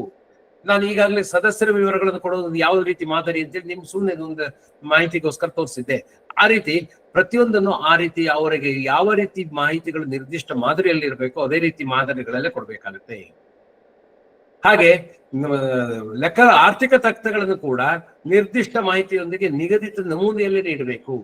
ಆರ್ಥಿಕ ತಕ್ತಗಳ ಮಾದರಿಯನ್ನ ನಿರ್ದಿಷ್ಟಪಡಿಸಿದ ಇಲಾಖೆ ರೆಸಿಟ್ಸ್ ಅಂಡ್ ಪೇಮೆಂಟ್ಸ್ ಅಕೌಂಟ್ ಹೇಗಿರಬೇಕು, ಜಮಾ ಖರ್ಚು ಎರಡು ಹೇಗಿರ್ಬೇಕು, ಹೇಗೆ ಕಾಣಿಸ್ಬೇಕು, ಅವುಗಳಲ್ಲಿ ಯಾವ್ಯಾವ ರೀತಿಯ ಜಮಾಗಳನ್ನ ಯಾವ್ಯಾವ ರೀತಿ ಕಾಣಿಸ್ಬೇಕು ಅನ್ನೋದಕ್ಕೆ ನಿರ್ದಿಷ್ಟವಾಗಿ ಈಗ ಕಾಣಿಸಿದ್ದಾರೆ. ಅದೇ ರೀತಿ ಮಾಹಿತಿಯೊಂದಿಗೆ ನಿಗದಿತವಾಗಿ ನೀವು ತೋರಿಸ್ಬೇಕಾಗತ್ತೆ. ಅದೇ ಮಾಹಿತಿಯಲ್ಲಿ ಎಲ್ಲ ಬ್ಯಾಲೆನ್ಸ್ ಶೀಟಿನ ಫಿಗರ್ಸ್ ಇರ್ಬೋದು, ಅಥವಾ P&L ಅಕೌಂಟ್ ಇರ್ಬೋದು, ಅಥವಾ ಜಮಾ ಖರ್ಚು ತಕ್ಕ ಇರ್ಬೋದು, ಆ ಮಾಹಿತಿಗಳನ್ನ ಆ ನಿಗದಿತ ಮಾಹಿತಿಗಳಲ್ಲೇ ಮಾದರಿಯಲ್ಲೇ ಕೊಡಬೇಕು ಅಥವಾ ನಮೂನೆಗಳಲ್ಲಿ ಇರಬೇಕು. ಮತ್ತೆ ಇದಲ್ದೇನೆ ಏನಾದ್ರೂ ಒಂದಿಷ್ಟು ಮಾಹಿತಿಗಳನ್ನು ಕೊಟ್ರೆ ಯಾವುದೇ ಮಾಹಿತಿಗಳನ್ನ ಅರ್ಧಂಬರ್ಧ ಕೊಡೋದಾಗ್ಲಿ ಅಥವಾ ಕೊಡದೇ ಇರುವುದಾಗ್ಲಿ ಮಾಡಬಾರ್ದು. ಅದನ್ನ ಒದಗಿಸುವಂತದ್ದು ಮಂಡಳಿಯ ಮತ್ತು ಮುಖ್ಯ ಕಾರ್ಯನಿರ್ವಹಣಾಧಿಕಾರಿಯ ಶಾಸನಾತ್ಮಕ ಕರ್ತವ್ಯ, ಸ್ಟ್ಯಾಚ್ಯುಟರಿ ಡ್ಯೂಟಿ, ಸ್ಟ್ಯಾಚ್ಯುಟರಿ ಫಂಕ್ಷನ್. ಮಾಡ್ಲೇಬೇಕು. ಮಾಡದೇ ಹೋದ್ರೆ ಏನಾಗತ್ತೆ, ಇವತ್ತಿನ ಕೊನೆಯ ಅವಧಿಯಲ್ಲಿ ಹೇಳ್ತೀವಿ ಅಪರಾಧಗಳು, ದಂಡಗಳು, ಆವಾಗ ನೀವು ಇದನ್ನ ಗಮನಿಸಬಹುದು.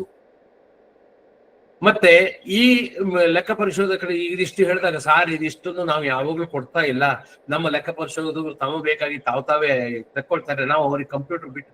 ಎಷ್ಟೋ ಸಹಕಾರ ಸಂಘಗಳಲ್ಲಿ ಆಡಿಟರ್ ಬಂದ್ರು ಅಂದ್ರೆ ಅವರಿಗೆ ಕಂಪ್ಯೂಟರ್ ಬಿಟ್ಟು ಹೋಗ್ಬಿಡೋದು ನಾವು, ನಮ್ ಕೆಲ್ಸಕ್ಕೆ ಅವ್ರು ಏನ್ ಬೇಕಾದ್ರೂ ತಕ್ಕೊಳ್ಳಿ ಸರ್ ಅಂತ. ನೋ, ಅದಲ್ಲ.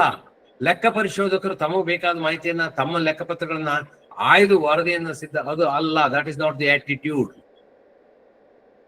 ನೀವು ಮೊದಲೇ ತಯಾರು ಮಾಡಿಟ್ಟು ಅವರಿಗೆ ನಿಗದಿತ ಮಾಹಿತಿಗಳನ್ನ ಪೂರಕ ಕೊಟ್ರೆ ನಿಮ್ಮ ಆಡಿಟ್ ಬೇಗ ಆಗತ್ತೆ. 15 ದಿನದಲ್ಲಿ ಆಗುವಂತಹ ಆಡಿಟ್ ಅನ್ನ 10 ದಿನಗಳಲ್ಲಿ ಮುಗಿಸ್ಲಿಕ್ಕೆ ಸಾಧ್ಯ ಇದೆ. ಇಲ್ಲದೆ ಹೋದ್ರೆ ಅವರಿಗೆ ಮಾಹಿತಿಗಳನ್ನ ಕಲೆ ಹಾಕೋದ್ರಲ್ಲೇ ಅವರ ವಿಳಂಬ ಆಗತ್ತೆ. ಹಾಗಾಗಿ ಅದು ನಿಮಗೆ ಲೆಕ್ಕ ಪರಿಶೋಧನೆ ವಿಳಂಬ ಆಗತ್ತೆ. ಹಾಗಾಗಿ ಹಾಗೆ ಮಾಡಬೇಡಿ.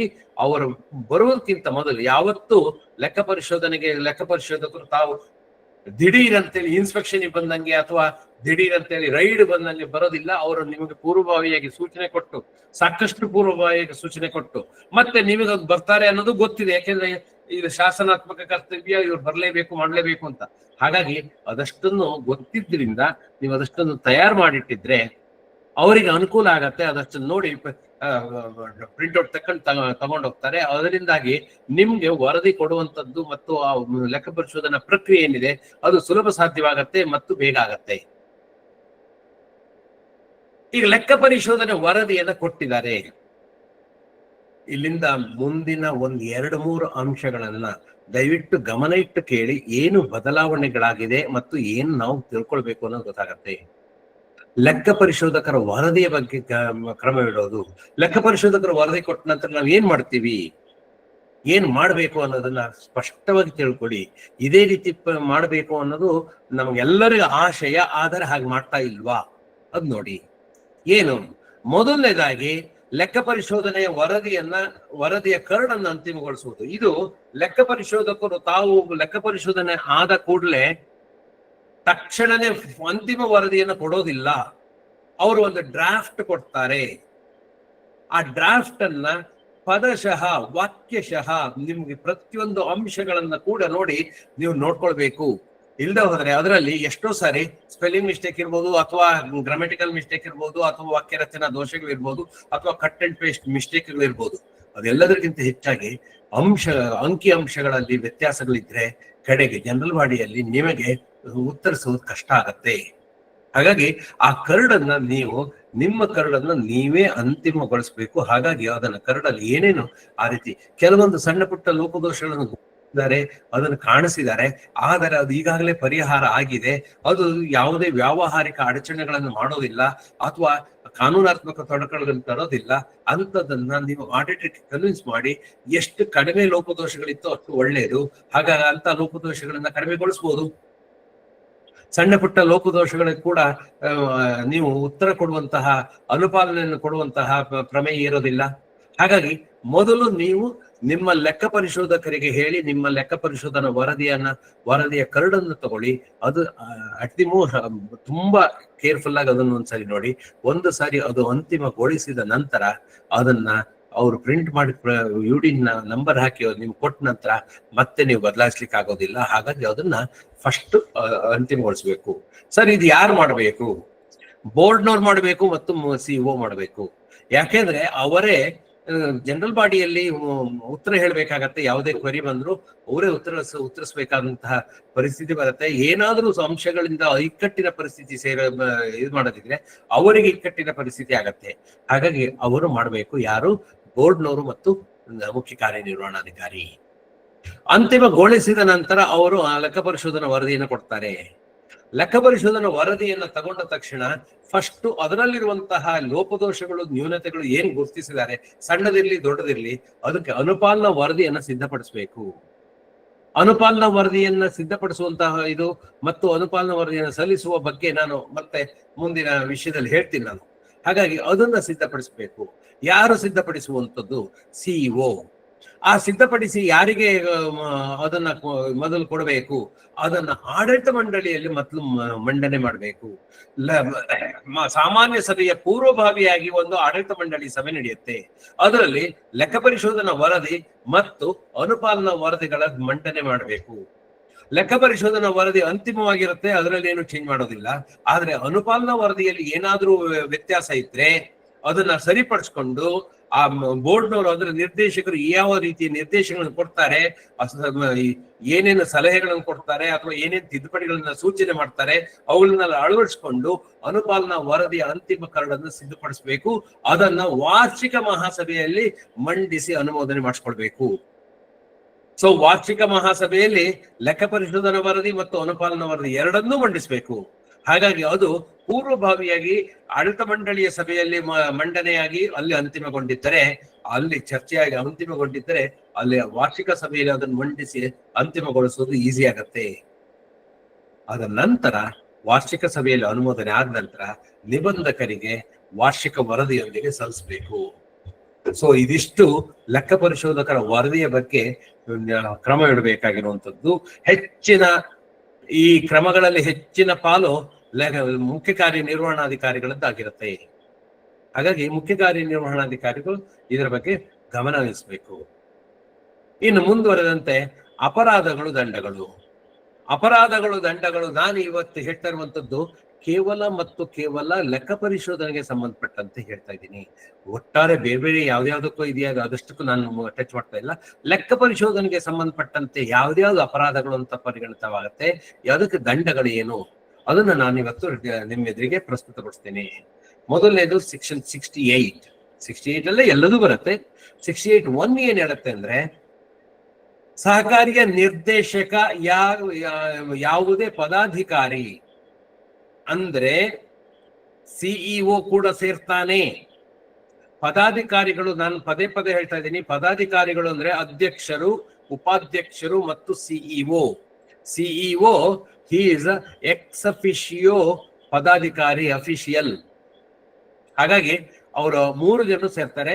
ಅವರಲ್ಲಿ ಯಾವುದೇ ಪದಾಧಿಕಾರಿ ಆಗಿರ್ಬೋದು ಅಥವಾ ನಿರ್ದೇಶಕರಾಗಿರ್ಬೋದು ಸುಳ್ಳು ಲೆಕ್ಕಪತ್ರಗಳನ್ನ ಹಾಜರುಪಡಿಸಿದ್ರೆ, ಲೆಕ್ಕಪತ್ರಗಳಲ್ಲಿ ಸುಳ್ಳಿದೆ, ತಪ್ಪು ಮಾಹಿತಿಗಳನ್ನು ಕೊಟ್ಟಿದ್ದೀರಿ, ತಪ್ಪು ಮಾಹಿತಿಗಳನ್ನ ಇದು ಮಾಡಿದ್ರೆ, ಮತ್ತೆ ಕಾಯ್ದೆ ಅಡಿಯಲ್ಲಿ ಆದೇಶಗಳನ್ನ ಪಾಲಿಸದೇ ಇರುವಂತದ್ದು, ಕಾಯ್ದೆ ಕೆಲವೊಂದು ಇಂತಿಂತದ್ದು ಮಾಡಬೇಕು ಅಂತೇಳಿ ಹೇಳುತ್ತೆ ಪ್ರಕ್ರಿಯೆಗಳು ಅಥವಾ ಏನ್ ಹೇಳ್ತಾರೆ ಅದಕ್ಕೆ ಫಂಕ್ಷನ್ಸ್, ಅದನ್ನ ಮಾಡದೆ ಹೋದ್ರೆ ಅಥವಾ ಅವಶ್ಯ ದಾಖಲೆ ಅಥವಾ ಮಾಹಿತಿ ಅಥವಾ ವಿವರನ್ನ ಒದಗಿಸದೇ ಇದ್ರೆ, ಲೆಕ್ಕ ಪರಿಶೋಧಕರು ನಮ್ಮ ರೆಂಟ್ ಅಗ್ರಿಮೆಂಟ್ ಬೇಕು ಅಂತಾರೆ, ರೆಂಟ್ ಅಗ್ರಿಮೆಂಟ್ ಕೊಡೋದಿಲ್ಲ, ಸತಾಯಿಸ್ತೀರಿ.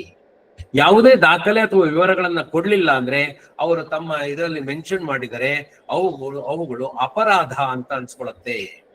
ಅದಕ್ಕೆ ಹೊಣೆಗಾರರು ಯಾರು? ನಿರ್ದೇಶಕರು ಇರ್ಬೋದು ಅಥವಾ ಪದಾಧಿಕಾರಿ ಇರ್ಬೋದು. ಹಾಗಾದ್ರೆ ಅವ್ರಿಗೆ ದಂಡನೆಗಳು ಏನು? 5,000 ರೂಪಾಯಿವರೆಗಳಿಗೆ ದಂಡ ಹಾಕ್ಬೋದು. ಅಂದ್ರೆ 5,000 ರೂಪಾಯಿವರೆಗಿನ ದಂಡ ಹಾಕ್ಬೋದು. 1,000 ಹಾಕ್ಬೋದು, 2,000 ಹಾಕ್ಬೋದು, ಆಯಾ ಸೀರಿಯಸ್ನೆಸ್ ಮೇಲೆ ಅಷ್ಟು ದಂಡ ಹಾಕ್ಬೋದು. ಮತ್ತೆ ಅಥವಾ 1 ವರ್ಷದವರೆಗಿನ ಸೆರೆವಾಸ ಮಾಡಿಸ್ಬೋದು ಅಥವಾ 2. ಹಾಗಾಗಿ ಇದು ನಿರ್ದೇಶಕರು ಮತ್ತು ಪದಾಧಿಕಾರಿಗಳಿಗೆ ಬರುವಂತದ್ದು. 68(2) ಏನ್ ಹೇಳತ್ತೆ?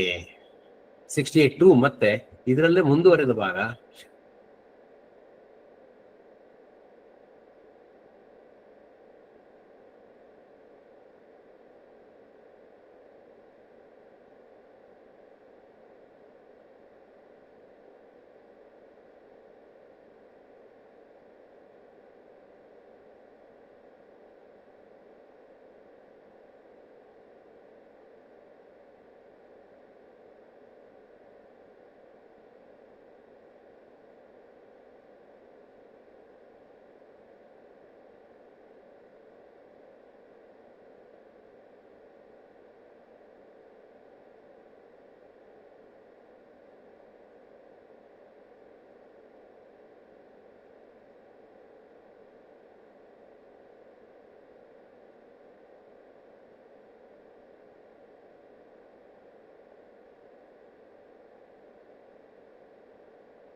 ಬರ್ತಾ ಇದೆಯಾ?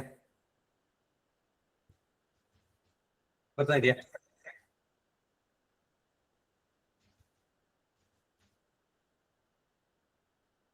ಸಾರಿ, ದಯವಿಟ್ಟು ಕ್ಷಮಿಸಿ, ಇಲ್ಲಿ ನೆಟ್ವರ್ಕ್ ಪ್ರಾಬ್ಲಮ್ ಆಗಿ ಇಂಟರ್ನೆಟ್ ಏನೋ ಒಂದು ಪ್ರಾಬ್ಲಮ್ ಆಗಿದ್ರಿಂದ ನನಗೆ ಕೆಲವೊಂದು ಅಡಚಣೆ ಆಗಿದ್ರಿಂದ ನಿಮಗೆ ಪೂರ್ತಿ ತಿಳಿಸ್ಲಿಕ್ಕೆ ಆಗಿರ್ಲಿಲ್ಲ.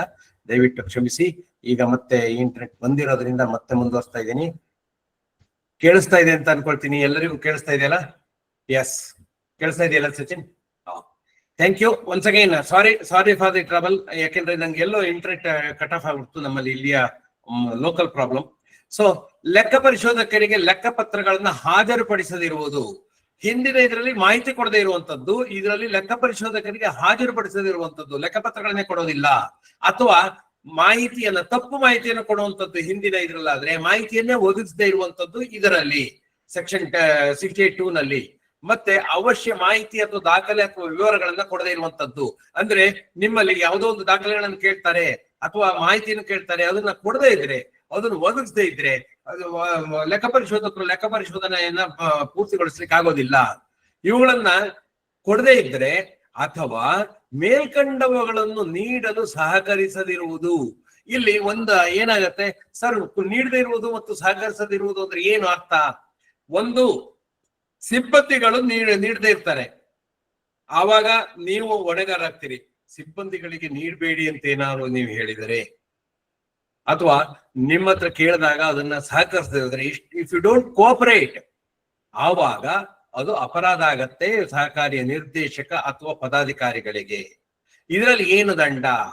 ಏನು ಮಾಹಿತಿಯನ್ನು ಒದಗಿಸ್ಲಿಲ್ಲ ಅಂತ ಹೇಳಿ ಹಿಂದಿನ ಇದರಲ್ಲಿ 68(1) ನಲ್ಲಿ ಇತ್ತು, ಅದರ ದುಪ್ಪಟ್ಟು ದಂಡ. ಅಲ್ಲಿ 5,000 ರೂಪಾಯಿ ಇತ್ತು, ಇಲ್ಲಿ 10,000 ರೂಪಾಯಿ ದಂಡ. ಅಲ್ಲಿ 1 ವರ್ಷ ಸೆರೆವಾಸ ಇತ್ತು, ಇಲ್ಲಿ 2 ವರ್ಷಗಳಿಂದ ಸೆರೆವಾಸ ಅಥವಾ 2. ಇದು ಎರಡನೇ ಅಪರಾಧ ಅಥವಾ ದಂಡನೆಗಳು. ಇನ್ನು ನೆಕ್ಸ್ಟ್ ದಂಡ 3, 4 ಲೆಕ್ಕ ಪರಿಶೋಧನೆಗೆ ಸಂಬಂಧಪಟ್ಟ ವಿಷಯಗಳಲ್ಲ, ಹಾಗಾಗಿ ಅದನ್ನು ಸ್ಕಿಪ್ ಮಾಡಿದೀನಿ. 5ಕ್ಕೆ ಬರ್ತೀನಿ. ಸಹಕಾರ ಮಂಡಳಿಯ ಸದಸ್ಯರು ಮತ್ತು ಮುಖ್ಯ ಕಾರ್ಯನಿರ್ವಹಣಾಧಿಕಾರಿಗಳು, ಅಂದರೆ ಯಾವುದೇ ನಿರ್ದೇಶಕ ಅಥವಾ ಸಿಇಒ ನಿರ್ದಿಷ್ಟ ಅವಧಿಯೊಳಗೆ ಲೆಕ್ಕ ಪರಿಶೋಧನೆಗೊಳಿಸದಿದ್ದಲ್ಲಿ, ಅಂದರೆ ನಿಮಗೆ ಗೊತ್ತಿದೆ ಆಗಸ್ಟ್ 31 ಒಳಗಡೆ ನಿಮ್ಮ ಲೆಕ್ಕ ಪರಿಶೋಧನೆ ವರದಿ ಆಗಿರ್ಬೇಕು. ಲೆಕ್ಕ ಪರಿಶೋಧನೆ ಆಗಿ ವರದಿಯನ್ನ ನೀವು ತಗೊಂಡಿರ್ಬೇಕು. ಸೆಪ್ಟೆಂಬರ್ 1 ಒಳಗಾಗಿ ನಾವು ಲೆಕ್ಕ ಪರಿಶೋಧಕರು ನಿಬಂಧಕರಿಗೆ ಮತ್ತು ಸಂಯುಕ್ತ ಸಹಕಾರಿಗೆ, ಸೌಹಾರ್ದ ಸಹಕಾರಿಗಳಾಗಿದ್ದಲ್ಲಿ ಅಥವಾ ಇವರಿಗೆ ನಮ್ಮ ಲೆಕ್ಕ ಪರಿಶೋಧನಾ ನಿರ್ದೇಶಕರಿಗೆ ನಾವು ಸಲ್ಲಿಸಬೇಕು. ಅದು ಆಗಿಲ್ಲ ಅಂದ್ರೆ ನೀವು ಲೆಕ್ಕ ಪರಿಶೋಧನೆ ಮಾಡಿಸಿಲ್ಲ ಅಂತ ಆಗತ್ತೆ.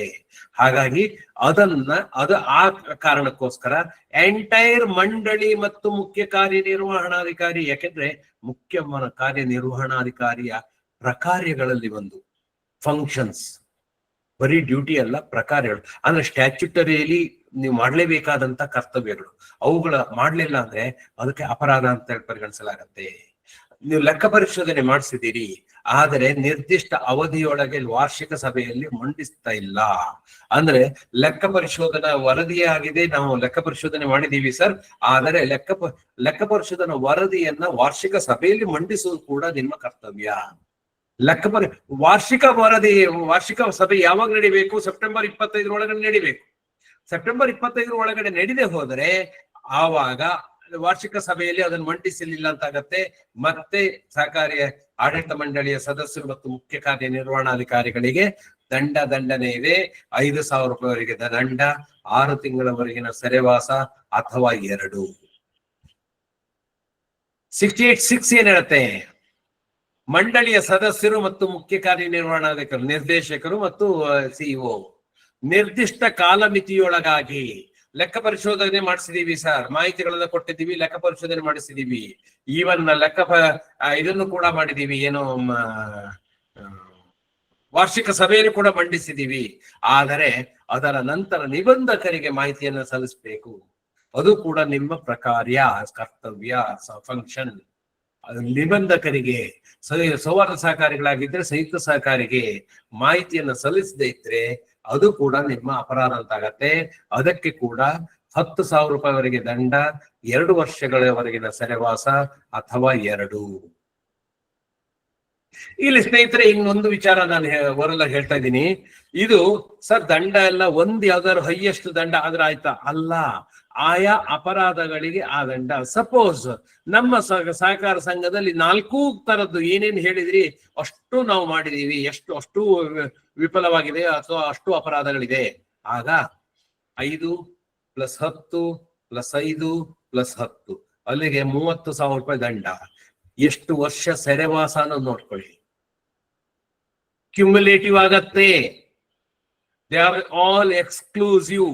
ಒಂದು ದಂಡ ಸರ್ ಮ್ಯಾಕ್ಸಿಮಮ್ ಇರೋದು 2 ವರ್ಷದವರೆಗಿಂದ 2 ವರ್ಷದವರೆಗೆ ಅಲ್ಲ, ಒಂದೊಂದು ಅಪರಾಧಕ್ಕೆ ಒಂದೊಂದು ದಂಡ, ಆದಷ್ಟು ಅಕ್ಯುಮುಲೇಟ್ ಮಾಡಿದ್ರೆ ನಿಮ್ಗೆ ದಂಡನೆಗಳು ಜಾಸ್ತಿ ಆಗ್ಬೋದು. ಇದನ್ನ ಮುಖ್ಯ ಕಾರ್ಯನಿರ್ವಹಣಾಧಿಕಾರಿಗೆ ಈ ದಂಡನೆಗಳು ವಿಧಿಸಬಹುದು. ಆಡಳಿತ ಮಂಡಳಿಯ ಸದಸ್ಯರಿಗೆ ಇನ್ನೊಂದು ತುಂಬಾ ಗುರುತರವಾದಂತಹ ಒಂದು ದಂಡನೆ ಇದೆ. ಏನದು? ಮುಂದಿನ 6 ವರ್ಷಗಳವರೆಗೆ ಯಾವುದೇ ಸಹಕಾರ ಸಂಸ್ಥೆಯ ಚುನಾವಣೆಯಲ್ಲಿ ಭಾಗವಹಿಸಲು ಅನರ್ಹತೆ ಉಂಟಾಗತ್ತೆ. 6 ವರ್ಷ ಅಂದ್ರೆ 2 ಅವಧಿ. ಮುಂದಿನ 2 ಅವಧಿಯವರೆಗೆ ನೀವು ಯಾವುದೇ ಚುನಾವಣೆಯಲ್ಲಿ ಸ್ಪರ್ಧಿಸುವಂತಿಲ್ಲ. ಯಾವುದೇ ಸಹಕಾರ ಸಂಘಗಳ, ಈ ಸಹಕಾರ ಸಂಘ ಅಲ್ಲ, ಇದೊಂದೇ ಅಲ್ಲ, ನೀವು ಯಾವುದರಲ್ಲಿ ನಿರ್ದೇಶಕರಾಗಿದ್ದೀರೋ ಅದೊಂದೇ ಅಲ್ಲ, ಬೇರೆ ಯಾವುದೇ ಸಹಕಾರ ಸಂಸ್ಥೆ ಆಗಿರ್ಬೋದು, ಅದೆಲ್ಲದಕ್ಕೂ ನಿಮಗೆ ಅನರ್ಹತೆ ಉಂಟಾಗತ್ತೆ. ಇದು ಅತ್ಯಂತ ಗಂಭೀರವಾದಂತ ವಿಚಾರ. ಹಾಗಾಗಿ ಈ ಅಪರಾಧಗಳನ್ನ, ದಂಡನೆಗಳನ್ನ ತುಂಬಾ ಸೀರಿಯಸ್ ಆಗಿ ಕನ್ಸಿಡರ್ ಮಾಡಿ. ಇನ್ನು ಸ್ನೇಹಿತರೆ, ಅನುಪಾಲನಾ ವರದಿಯನ್ನ ತಯಾರಿಸುವಂತ ಕ್ರಮ ಮತ್ತು ಸಲ್ಲಿಸುವ ಕ್ರಮ ಲೆಕ್ಕ ಪರಿಶೋಧನೆಗೆ ಸಂಬಂಧಿಸಿದಂತೆ ನಮಗೆ ಅನೇಕ ವರ್ಷಗಳಿಂದ ನಾವು ಅನುಪಾಲನಾ ವರದಿಯನ್ನು ಸಲ್ಲಿಸ್ತಾ ಬಂದಿದ್ದೀವಿ. ಆದರೆ 2013ರ ನಂತರ ಅನುಪಾಲನಾ ವರದಿಯನ್ನ ಸಲ್ಲಿಸುವ ಕ್ರಮ ಬದಲಾವಣೆಯಾಗಿದೆ. ಬರ್ತಾ ಇದೆಯಾ ಸಚಿನ್? ಅನುಪಾಲನಾ ವರದಿಯನ್ನ ಏನಾಗಿದೆ ಇದನ್ನ ಸ್ವಲ್ಪ ಮುಖ್ಯ ಕಾರ್ಯನಿರ್ವಹಣಾಧಿಕಾರಿಗಳು ಯಾರ್ಯಾರಿದ್ದೀರಿ ಇದನ್ನ ಗಮನಿಸಿ. ಅನುಪಾಲನಾ ವರದಿ ಅಂದ್ರೆ ಏನು? ಲೆಕ್ಕ ಪರಿಶೋಧನಾ ವರದಿಯಲ್ಲಿ ಅನೇಕ ಲೋಪದೋಷಗಳನ್ನ, ನ್ಯೂನತೆಗಳನ್ನ ಗಮನಿಸಿ ಕಾಣಿಸಿರ್ತಾರೆ. ಅವುಗಳನ್ನ ನಿವಾರಿಸ್ಲಿಕ್ಕೆ, ಕಡಿಮೆಗೊಳಿಸ್ಲಿಕ್ಕೆ, ಸರಿಪಡಿಸ್ಲಿಕ್ಕೆ ಮಂಡಳಿ ಆದ್ಯತೆಯ ಮೇರೆಗೆ ಕ್ರಮವಿಡಬೇಕು. ಅಂದ್ರೆ ಮಂಡಳಿ ಅದನ್ನ ಫಸ್ಟ್ ಪ್ರಿಫರೆನ್ಸ್, ಆ ತರ ತಪ್ಪುಗಳು ಮರುಕಳಿಸದಂತೆ ಮತ್ತು ಈಗಿರುವಂತ ತಪ್ಪುಗಳು ಪೂರ್ತಿ ಕ್ಯೂರ್ ಆಗುವಂತೆ ನೋಡ್ಕೊಳ್ಬೇಕು. ಇದ್ರ ಬಗ್ಗೆ ಒಂದು ಸಮಗ್ರವಾಗಿ ಒಂದು ವಿವರವಾದ ಮಾಹಿತಿಯನ್ನು ಹೊಂದಿರುವ ದಾಖಲೆ ತಯಾರು ಮಾಡಬೇಕು. ಆ ದಾಖಲೆಗೆ ಅನುಪಾಲನಾ ವರದಿ ಅಂತೀವಿ. ಇದನ್ನ ಯಾರು ತಯಾರು ಮಾಡಬೇಕು? ಮುಖ್ಯ ಕಾರ್ಯನಿರ್ವಹಣಾಧಿಕಾರಿ ತಯಾರು ಮಾಡಬೇಕು. ಅನುಪಾಲಿಸುವ ಜವಾಬ್ದಾರಿ ಯಾರು? ಆಡಳಿತ ಮಂಡಳಿ. ಅಂದ್ರೆ ಆಡಳಿತ ಮಂಡಳಿ ಮತ್ತು ಮುಖ್ಯ ಕಾರ್ಯನಿರ್ವಹಣಾಧಿಕಾರಿ ಇದರ ಬಗ್ಗೆ ಗಮನ ಕೊಡಬೇಕಾಗತ್ತೆ. ಅನುಪಾಲನಾ ವರದಿ ಹೇಗಿರ್ಬೇಕು? ಅನುಪಾಲನಾ ವರದಿಯಲ್ಲಿ ಮೊದಲು ನಾನು ಈಗಾಗಲೇ ಹೇಳ್ದಂಗೆ ಬದಲಾದ ಕಾಯ್ದೆ ಪ್ರಕಾರ ಇದುವರೆಗೆ ಅನುಸರಿಸುತ್ತಿದ್ದ ಅನುಪಾಲನಾ ವರದಿಯ ಸಲ್ಲಿಕೆ ಕ್ರಮ ಬದಲಾಗಿದೆ. ಹಿಂದೆಲ್ಲ ನಾವು ಎಷ್ಟೋ ಸಾರಿ ನೋಡಿದೀವಿ, ಏನು ಅನುಪಾಲನಾ ವರದಿ ಅಂದ್ರೆ ನ್ಯೂನತೆಗಳು ಮತ್ತು ಅನುಪಾಲನೆ ಅಂತ ಒಂದು ಇದನ್ನ ಚೀಟಿ ಕೊಡ್ತಿದ್ವಿ ನಾವು. ಚೀಟಿನೇ ಅಂತ ಹೇಳ್ಬೋದು, ಅದಕ್ಕಿಂತ ಏನಿಲ್ಲ, ಒಂದು ಶೀಟ್ ನಲ್ಲಿ ಕೊಡ್ತಿದ್ವಿ. ಏನು ಲೆಕ್ಕ ಪರಿಶೋಧನಾ ವರದಿಯಲ್ಲಿ ಕಾಣಿಸಿರುವಂತಹ ನ್ಯೂನತೆಗಳನ್ನು ಗುರುತಿಸಿ ಅದರ ಬಗ್ಗೆ ಅನುಪಾಲನೆ ಕ್ರಮ ಏನು ಗಮನಿಸಿದೆ, ಸರಿಪಡಿಸಿದೆ, ಕ್ರಮವಿಡಲಾಗುವುದು, ಮುಂದೆ ಅನುಸರಿಸಲಾಗುವುದು. ಈ ರೀತಿ ಮಾಮೂಲು ಅನುಪಾಲನಾ ಪದಗುಚ್ಛಗಳು, ಅದು ಸ್ಟ್ಯಾಂಡರ್ಡ್, ಪ್ರತಿ ವರ್ಷನೂ ಅದೇ ಇರ್ತದೆ. ಮುಂದೆ ಕ್ರಮ ಇಡ್ತೀವಿ ಅಂತ ಹೇಳುವಂಥದ್ದು ಇಲ್ಲ. ಇನ್ನು ಮುಂದೆ ಅದು ಸ್ವೀಕಾರ ಅಲ್ಲ. ಆ ರೀತಿ ಅನುಪಾಲನಾ ವರದಿಯನ್ನ ಎಕ್ಸ್ಪೆಕ್ಟ್ ಮಾಡ್ತಾ ಇಲ್ಲ. ಅನುಪಾಲನಾ ವರದಿಯ ಕ್ರಮ ಬಗ್ಗೆನೆ ಕಾಯ್ದೆ ಹೇಳತ್ತೆ. ಏನೇನ್ ಹೇಳತ್ತೆ ಅಂತ ಹೇಳ್ತೀನಿ. ಸಮಯ ಮಿತಿ ಇದೆ. ಈಗ ಸಮಯ ಮಿತಿ ಒಳಗಡೆಗೆ ನಿರ್ದಿಷ್ಟವಾಗಿ ಕ್ರಮ ವಹಿಸಿದ, ಏನ್ ಕ್ರಮ ತಗೊಂಡಿದ್ದೀರಿ ಅಥವಾ ಏನ್ ಕ್ರಮ ವಹಿಸ್ತೀರಿ ಅದ್ರ ಬಗ್ಗೆ ವಿವರಿಸಿ ಅನುಪಾಲನಾ ವರದಿ ತಯಾರಿಸಬೇಕು. ಈಗಾಗಲೇ ಸರಿಪಡಿಸಿದೆ, ಏನ್ ಸರಿಪಡಿಸಿದಿರಿ, ಇನ್ನು ಮುಂದೆ ಸರಿಪಡಿಸ್ತೀವಿ, ಸಮಯ ಮಿತಿಯೊಂದಿಗೆ ಅದನ್ನ ಅನುಪಾಲನೆ ಇಷ್ಟು ದಿನದೊಳಗೆ ನಾವು ಮಾಡ್ತೀವಿ, ಮುಂದೆ ಅನುಕೂಲವಾದಾಗ ಅಲ್ಲ, ಮುಂದಿನ ದಿನಗಳಲ್ಲಿ ಅಲ್ಲ, 15 ದಿನಗಳಲ್ಲಿ, 1 ತಿಂಗಳಲ್ಲಿ, 30 ದಿನಗಳಲ್ಲಿ ಆ ರೀತಿ ಹೇಳ್ಬೇಕಾಗತ್ತೆ. ಈಗ ಅನುಪಾಲನಾ ವರದಿ ಬಗ್ಗೆ ಕಾಯ್ದೆ ಏನ್ ಹೇಳುತ್ತೆ? ಮೊದಲು ಕಾಯ್ದೆಯಲ್ಲಿ ಅನುಪಾಲನಾ ವರದಿ ಬಗ್ಗೆ ತುಂಬಾ ನಿರ್ದಿಷ್ಟವಾಗಿ ಈ ರೀತಿ ಹೇಳಿರ್ಲಿಲ್ಲ. ಅದನ್ನು ಗೌಣವಾಗಿ ತಗೊಳ್ತಿದ್ವಿ ನಾವು. ಎಷ್ಟೋ ಸಹಕಾರ ಸಂಸ್ಥೆಗಳು ಅನುಪಾಲನಾ ವರದಿಯನ್ನೇ ಸಲ್ಲಿಸೋದಿಲ್ಲ. ಆದ್ರೆ ಈಗ ಹಾಗಿಲ್ಲ ಸ್ನೇಹಿತರೆ. ಅನುಪಾಲನಾ ವರದಿ ಬಗ್ಗೆ ಸೆಕ್ಷನ್ 63(10) ಸಹಕಾರ ಕಾಯ್ದೆ ಆದ್ರೆ, ಸೌಹಾರ್ದ ಆದ್ರೆ 33(10) ನಲ್ಲಿ ಕ್ಲಿಯರ್ ಆಗಿ ಹೇಳತ್ತೆ, ಸಹಕಾರಿಯ ಮುಖ್ಯ ಕಾರ್ಯನಿರ್ವಹಣಾಧಿಕಾರಿ ಲೆಕ್ಕ ಪರಿಶೋಧನಾ ವರದಿಯನ್ನು ಅದರಲ್ಲಿ ಕಾಣಿಸಿದ ಲೋಪದೋಷಗಳನ್ನು ಸರಿಪಡಿಸಲು, ಅಕ್ರಮಗಳನ್ನು ನೇರ್ಪಡಿಸಲು, ಇರ್ರೆಗ್ಯುಲಾರಿಟೀಸ್, ಅಕ್ರಮ ಅಂದ್ರೆ ಅವ್ಯವಹಾರ ಅಲ್ಲ, ಇರ್ರೆಗ್ಯುಲಾರಿಟೀಸ್ ಆಗಿದೆ ಏನೋ ಒಂದು, ಅಂತಹ ಇರ್ರೆಗ್ಯುಲಾರಿಟೀಸ್ ನ ನೇರ್ಪಡಿಸಲು, to correct the irregularities, to rectify the irregularities, ತೆಗೆದುಕೊಳ್ಳಬಹುದಾದ ಕ್ರಮಗಳು ಏನು ಅನ್ನೋದ್ರ ಸಹಿತ ಮಂಡಳಿಯ ಮುಂದೆ ಮಂಡಿಸಬೇಕು ಮುಖ್ಯ ಕಾರ್ಯನಿರ್ವಹಣಾಧಿಕಾರಿ. ಯಾಕೆಂದ್ರೆ ಅವನೇ ಅನುಪಾಲನೆ ಮಾಡ್ಬೇಕು ಅದನ್ನ ಮುಂದೆ. ಹಾಗಾಗಿ ಇಂತಿಂತ ಇದಕ್ಕೆ ನಾವು ಈ ರೀತಿ ಅನುಪಾಲನೆ ಮಾಡೋಣ ಅಂತ ಅವನು ತಿಳಿಸ್ಬೇಕು. ನಂತರ ನಿಯಮದಲ್ಲಿ ಕೂಡ ಸ್ಪಷ್ಟವಾಗಿ ಹೇಳುತ್ತೆ, ಲೆಕ್ಕ ಪರಿಶೋಧನಾ ವರದಿಯಲ್ಲಿ ಕಾಣಿಸಿದ ಅಕ್ರಮಗಳನ್ನು ನೇರ್ಪಡಿಸಲು, to set right, to rectify the irregularities, ಲೋಪದೋಷಗಳನ್ನು ಸರಿಪಡಿಸಲು, ಹಾಗೆ ತೆಗೆದುಕೊಂಡ ಕ್ರಮಗಳ ಬಗ್ಗೆ ಕಾಲಮಿತಿ ಸಹಿತ ಅನುಪಾಲನಾ ವರದಿಯನ್ನ ಯಾರ್ಯಾರಿಗೆ ಸಲ್ಲಿಸಬೇಕು? ನೋಂದಣಾಧಿಕಾರಿಗೆ, ಸಂಯುಕ್ತ ಸಹಕಾರಿಗೆ, ನೀವು ಸೌಹಾರ್ದ ಸಹಕಾರಿಯಾಗಿದ್ರೆ ಸಂಯುಕ್ತ ಸಹಕಾರಿಗೆ, ಲೆಕ್ಕ ಪರಿಶೋಧನಾ ನಿರ್ದೇಶಕನಿಗೆ ಸಲ್ಲಿಸತಕ್ಕದ್ದು. ಯಾವಾಗ ಕೊಡಬೇಕು ಅದನ್ನ ನೀವು ಫಸ್ಟ್ ರಿಪೋರ್ಟ್ ಅನ್ನು ತೋರಿಸ್ತೀನಿ. ಒಂದು ಎಕ್ಸಾಂಪಲ್, ಇದು ತುಂಬಾ ಆಳವಾಗಿ ನಾವು ನೋಡ್ಕೊಳ್ಬೇಕು. ಇದು ತುಂಬಾ ಗಂಭೀರವಾಗಿ ನಾವು ಪಾಲನೆ ಮಾಡ್ಬೇಕಾಗತ್ತೆ ಸ್ನೇಹಿತರೆ. ಮತ್ತೆ ನಿಯಮದಲ್ಲಿ ಹೇಳ್ತಾರೆ, ನಿಯಮ 14(a)(m)(11) ಹಳೆ ಕಾಯ್ದೆಯಲ್ಲಿ, ಅಂದ್ರೆ ಸೌಹಾರ್ದ ಕಾಯ್ದೆಯಲ್ಲಿ RJ12 ಹೇಳುತ್ತೆ. ಏನ್ ಹೇಳುತ್ತೆ? ಇದು ಅತಿ ಮುಖ್ಯವಾದಂತಹ ಭಾಗ. ಏನ್ ಹೇಳತ್ತೆ? ಸದರಿ ಲೋಪದೋಷಗಳು ಸರಿಯಾಗುವವರೆಗೆ,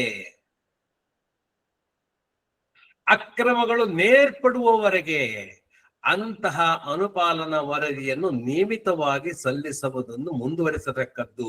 ಒಂದು ಸಾರಿ ಮುಂದಿನ ದಿನಗಳಲ್ಲಿ ಸರಿಪಡಿಸಲಾಗುವುದು ಅಂತ ಹೇಳ್ಬಿಟ್ಟು ಸರ್ ಅಷ್ಟಕ್ಕೆ ಮುಗಿತಾ ಇಲ್ಲ, ಅದು ಸರಿಯಾಗುವವರೆಗೆ ನಿಯಮಿತವಾಗಿ ರೆಗ್ಯುಲರ್ ಆಗಿ ನೀವು ಕೊಡ್ತಾ ಹೋಗ್ಬೇಕಾಗತ್ತೆ. ಎಲ್ಲಿವರೆಗೆ ಅದು ಸರಿಯಾಗೋದಿಲ್ಲೋ ಅಲ್ಲಿವರೆಗೂ ಕೊಡ್ತಾ ಇರ್ಬೇಕಾಗತ್ತೆ. ಹಾಗಾಗಿ ಅಂದ್ರೆ ನಿಮ್ಮ ಕಾಂಪ್ಲೈಯನ್ಸ್ ಶುಡ್ ಬಿ ಲಾರ್ಜ್ಡ್ ಅಂತಾರೆ ನಮ್ಮ ಬ್ಯಾಂಕಿಂಗ್ ಟರ್ಮಿನಾಲಜಿಯಲ್ಲಿ. It should be closed. ಅದು ವಿಲೇ ಮಾಡ್ಬೇಕಾಗತ್ತೆ. ಅಲ್ಲಿವರೆಗೂ ಇದನ್ನ ತಗೊಂಡು ಹೋಗ್ಬೇಕಾಗತ್ತೆ. ಒಂದು ಸಣ್ಣ ಮಾಮೂಲಾಗಿರುವಂತಹ ಒಂದು ನ್ಯೂನತೆಗಳ ಬಗ್ಗೆ ಒಂದು ಉದಾಹರಣೆ ಹೇಳ್ತೀನಿ. ಲೆಕ್ಕ ಪರಿಶೋಧನಾ ವರದಿಯಲ್ಲಿ ಒಂದು ನ್ಯೂನತೆಯನ್ನು ಕಾಣಿಸ್ತಾರೆ. ಯಾರು? ನಮ್ಮ ಲೆಕ್ಕ ಪರಿಶೋಧಕರು ಒಂದು ನ್ಯೂನತೆಗಳನ್ನು ಕಾಣಿಸ್ತಾರೆ. ಏನ್ ಹೇಳತ್ತೆ? ಲೆಕ್ಕ ಪರಿಶೋಧನಾ ವರದಿಯಲ್ಲಿ ಒಂದು ಸ್ಟ್ಯಾಂಡರ್ಡ್ ಕಾಲಮ್ ಇದೆ. ಅಂದ್ರೆ ಹೌದು, ನಿಗದಿತವಾಗಿ ಹೇಳುವಂಥದ್ದು, ಎಲ್ಲ ಸದಸ್ಯರಿಗೆ ಗುರುತಿನ ಚೀಟಿಗಳನ್ನು ನೀಡಿರುವ ಬಗ್ಗೆ ವಿಮರ್ಶಿಸುವುದು ಅಂತ ಒಂದು ಕಾಲಮ್ ಇದೆ. ಅಂದ್ರೆ ಇಲ್ಲಿ ಎಲ್ಲ ಸದಸ್ಯರಿಗೆ, ಬರೀ ಸದಸ್ಯರಿಗೆ ಅಲ್ಲ, ಎಲ್ಲ ಸದಸ್ಯರಿಗೆ ಗುರುತಿನ ಚೀಟಿಗಳನ್ನು ನೀಡಿರುವ ಬಗ್ಗೆ ವಿಮರ್ಶಿಸುವುದು, ಕಮೆಂಟ್ ಮಾಡಬೇಕು. ಆವಾಗ ನಿಮ್ಮ ಲೆಕ್ಕ ಪರಿಶೋಧಕರು ಈ ರೀತಿ ಕೊಟ್ಟಿದ್ದಾರೆ. ಕಾಯ್ದೆ ಪ್ರಕಾರ ಎಲ್ಲ ಸಾಮಾನ್ಯ ಸದಸ್ಯರಿಗೆ ಸೂಕ್ತವಾಗಿ ಗುರುತಿನ ಚೀಟಿ ನೀಡಿರುವುದಿಲ್ಲ ಅಂತ ಹೇಳ್ತಾರೆ ಅಂತ ಇಟ್ಕೊಳ್ಳಿ. ಗುರುತಿನ ಚೀಟಿ ನೀಡಬೇಕಾಗಿರುವಂತದ್ದು ಕೇವಲ ಸಾಮಾನ್ಯ ಸದಸ್ಯರಿಗೆ, ಸಹ ಸದಸ್ಯರಿಗೆ, ನಾವು ಮಾತ್ರ ಸದಸ್ಯರಿಗೆ ಗುರುತಿನ ಚೀಟಿ ನೀಡುವಂತಿಲ್ಲ. ಅದು ನಿಮಗೆಲ್ಲರಿಗೂ ಗೊತ್ತಿದೆ ಅಂತ ತಿಳ್ಕೊಳ್ತೀನಿ ನಾನು. ಎಲ್ಲ ಸಾಮಾನ್ಯ ಸದಸ್ಯರಿಗೆ ಅಂದ್ರೆ ಒಬ್ಬರಿಗೆ ಬಿಟ್ಟರು ಕೂಡ ಅದು ಎಲ್ಲ ಆಗೋದಿಲ್ಲ. ಯಾರ್ಯಾರಿಗೆ ನಿಮಗೆ ಇದು ಏನು ಮಾರ್ಚ್ ವರೆಗೆ ನೋಡುವಂಥದ್ದು, ಇದು ಮಾರ್ಚ್ ವರೆಗೆಂದು ಇದು ನಡೆಯುವಂಥದ್ದು, ಲೆಕ್ಕ ಪರಿಶೋಧನೆ ನಡೆಯುವಂಥದ್ದು ಏಪ್ರಿಲ್, ಮೇ, ಜೂನ್, ಜುಲೈ ಈ ತಿಂಗಳಲ್ಲಿ ಆಗತ್ತೆ. ಮಾರ್ಚ್ ಒಳಗಿನ ಮೆಂಬರ್ಗಳಿಗೆ ನೀವು ಕೊಟ್ಟಿಲ್ಲ ಅಂದ್ರೆ ನಿಮ್ದು ಲೋಪ, ಒಬ್ಬರಿಗೆ ಕೊಟ್ಟಿಲ್ಲ ಅಂದ್ರೂ ಲೋಪ. ಹಾಗಾಗಿ ಎಲ್ಲ ಸಾಮಾನ್ಯ ಸದಸ್ಯರಿಗೆ ಸೂಕ್ತವಾಗಿ ಗುರುತಿನ ಚೀಟಿಯನ್ನು ನೀಡಿರುವುದಿಲ್ಲ ಅಂತ ಹೇಳಿದ್ದಾರೆ. ಸೂಕ್ತವಾಗಿ ಅಂದ್ರೆ ಏನು, ಯಾವ ರೀತಿ ಇರಬೇಕೋ ಅದೇ ರೀತಿ. ಗುರುತಿನ ಚೀಟಿಗೆ ಒಂದು ಮಾದರಿ ಇದೆ, ಅದೇ ರೀತಿಯಲ್ಲಿ ನೀಡಬೇಕು. ಆ ರೀತಿ ನೀಡಿಲ್ಲ, ಇದು ನ್ಯೂನತೆ. ಇದಕ್ಕೆ ಅನುಪಾಲನ ವರದಿ ಏನ್ ಮಾಡ್ತೀರಿ ನೀವು? ಒಂದು ಮೊದಲನೇ ಅನುಪಾಲನ ವರದಿ ಹೀಗಿರುತ್ತೆ. ಇದು ಯಾವಾಗ ನೀಡಬೇಕು? ಲೆಕ್ಕ ಪರಿಶೋಧನೆ ಆದ 30 ದಿನದೊಳಗೆ ಅನುಪಾಲನಾ ವರದಿಯನ್ನು ಕೊಡಬೇಕು. ಮೊದಲನೇ ಅನುಪಾಲನಾ ವರದಿ ಯಾವತ್ತು ಲೆಕ್ಕ ಪರಿಶೋಧಕರು ತಮ್ಮ ವರದಿಯನ್ನು ಕೊಡ್ತಾರೋ ಅದರಿಂದ 30 ದಿನದೊಳಗೆ ಮೊದಲನೇ ಅನುಪಾಲನಾ ವರದಿಯನ್ನು ಕೊಡಬೇಕು. ಏನ್ ಹೇಳ್ತೀರಿ? ಅನುಪಾಲನೆಯಲ್ಲಿ ಏನ್ ಹೇಳ್ತೀರಿ? ಗುರುತಿನ ಚೀಟಿ ನೀಡಿರುವುದಿಲ್ಲ ಎಂದು ಇದ್ ಮಾಡಿದ್ದಾರೆ. ಅದಕ್ಕೆ ನಮ್ಮ ಸಮಜಾಯಿಷಿ ಏನು ಅಂದ್ರೆ, ನಮ್ಮ ಸಹಕಾರ ಸಂಘದಲ್ಲಿ ಇದು ಎಕ್ಸ್ಪ್ರೆಷನ್ ಹೇಗಿರ್ಬೇಕು ನೋಡಿ.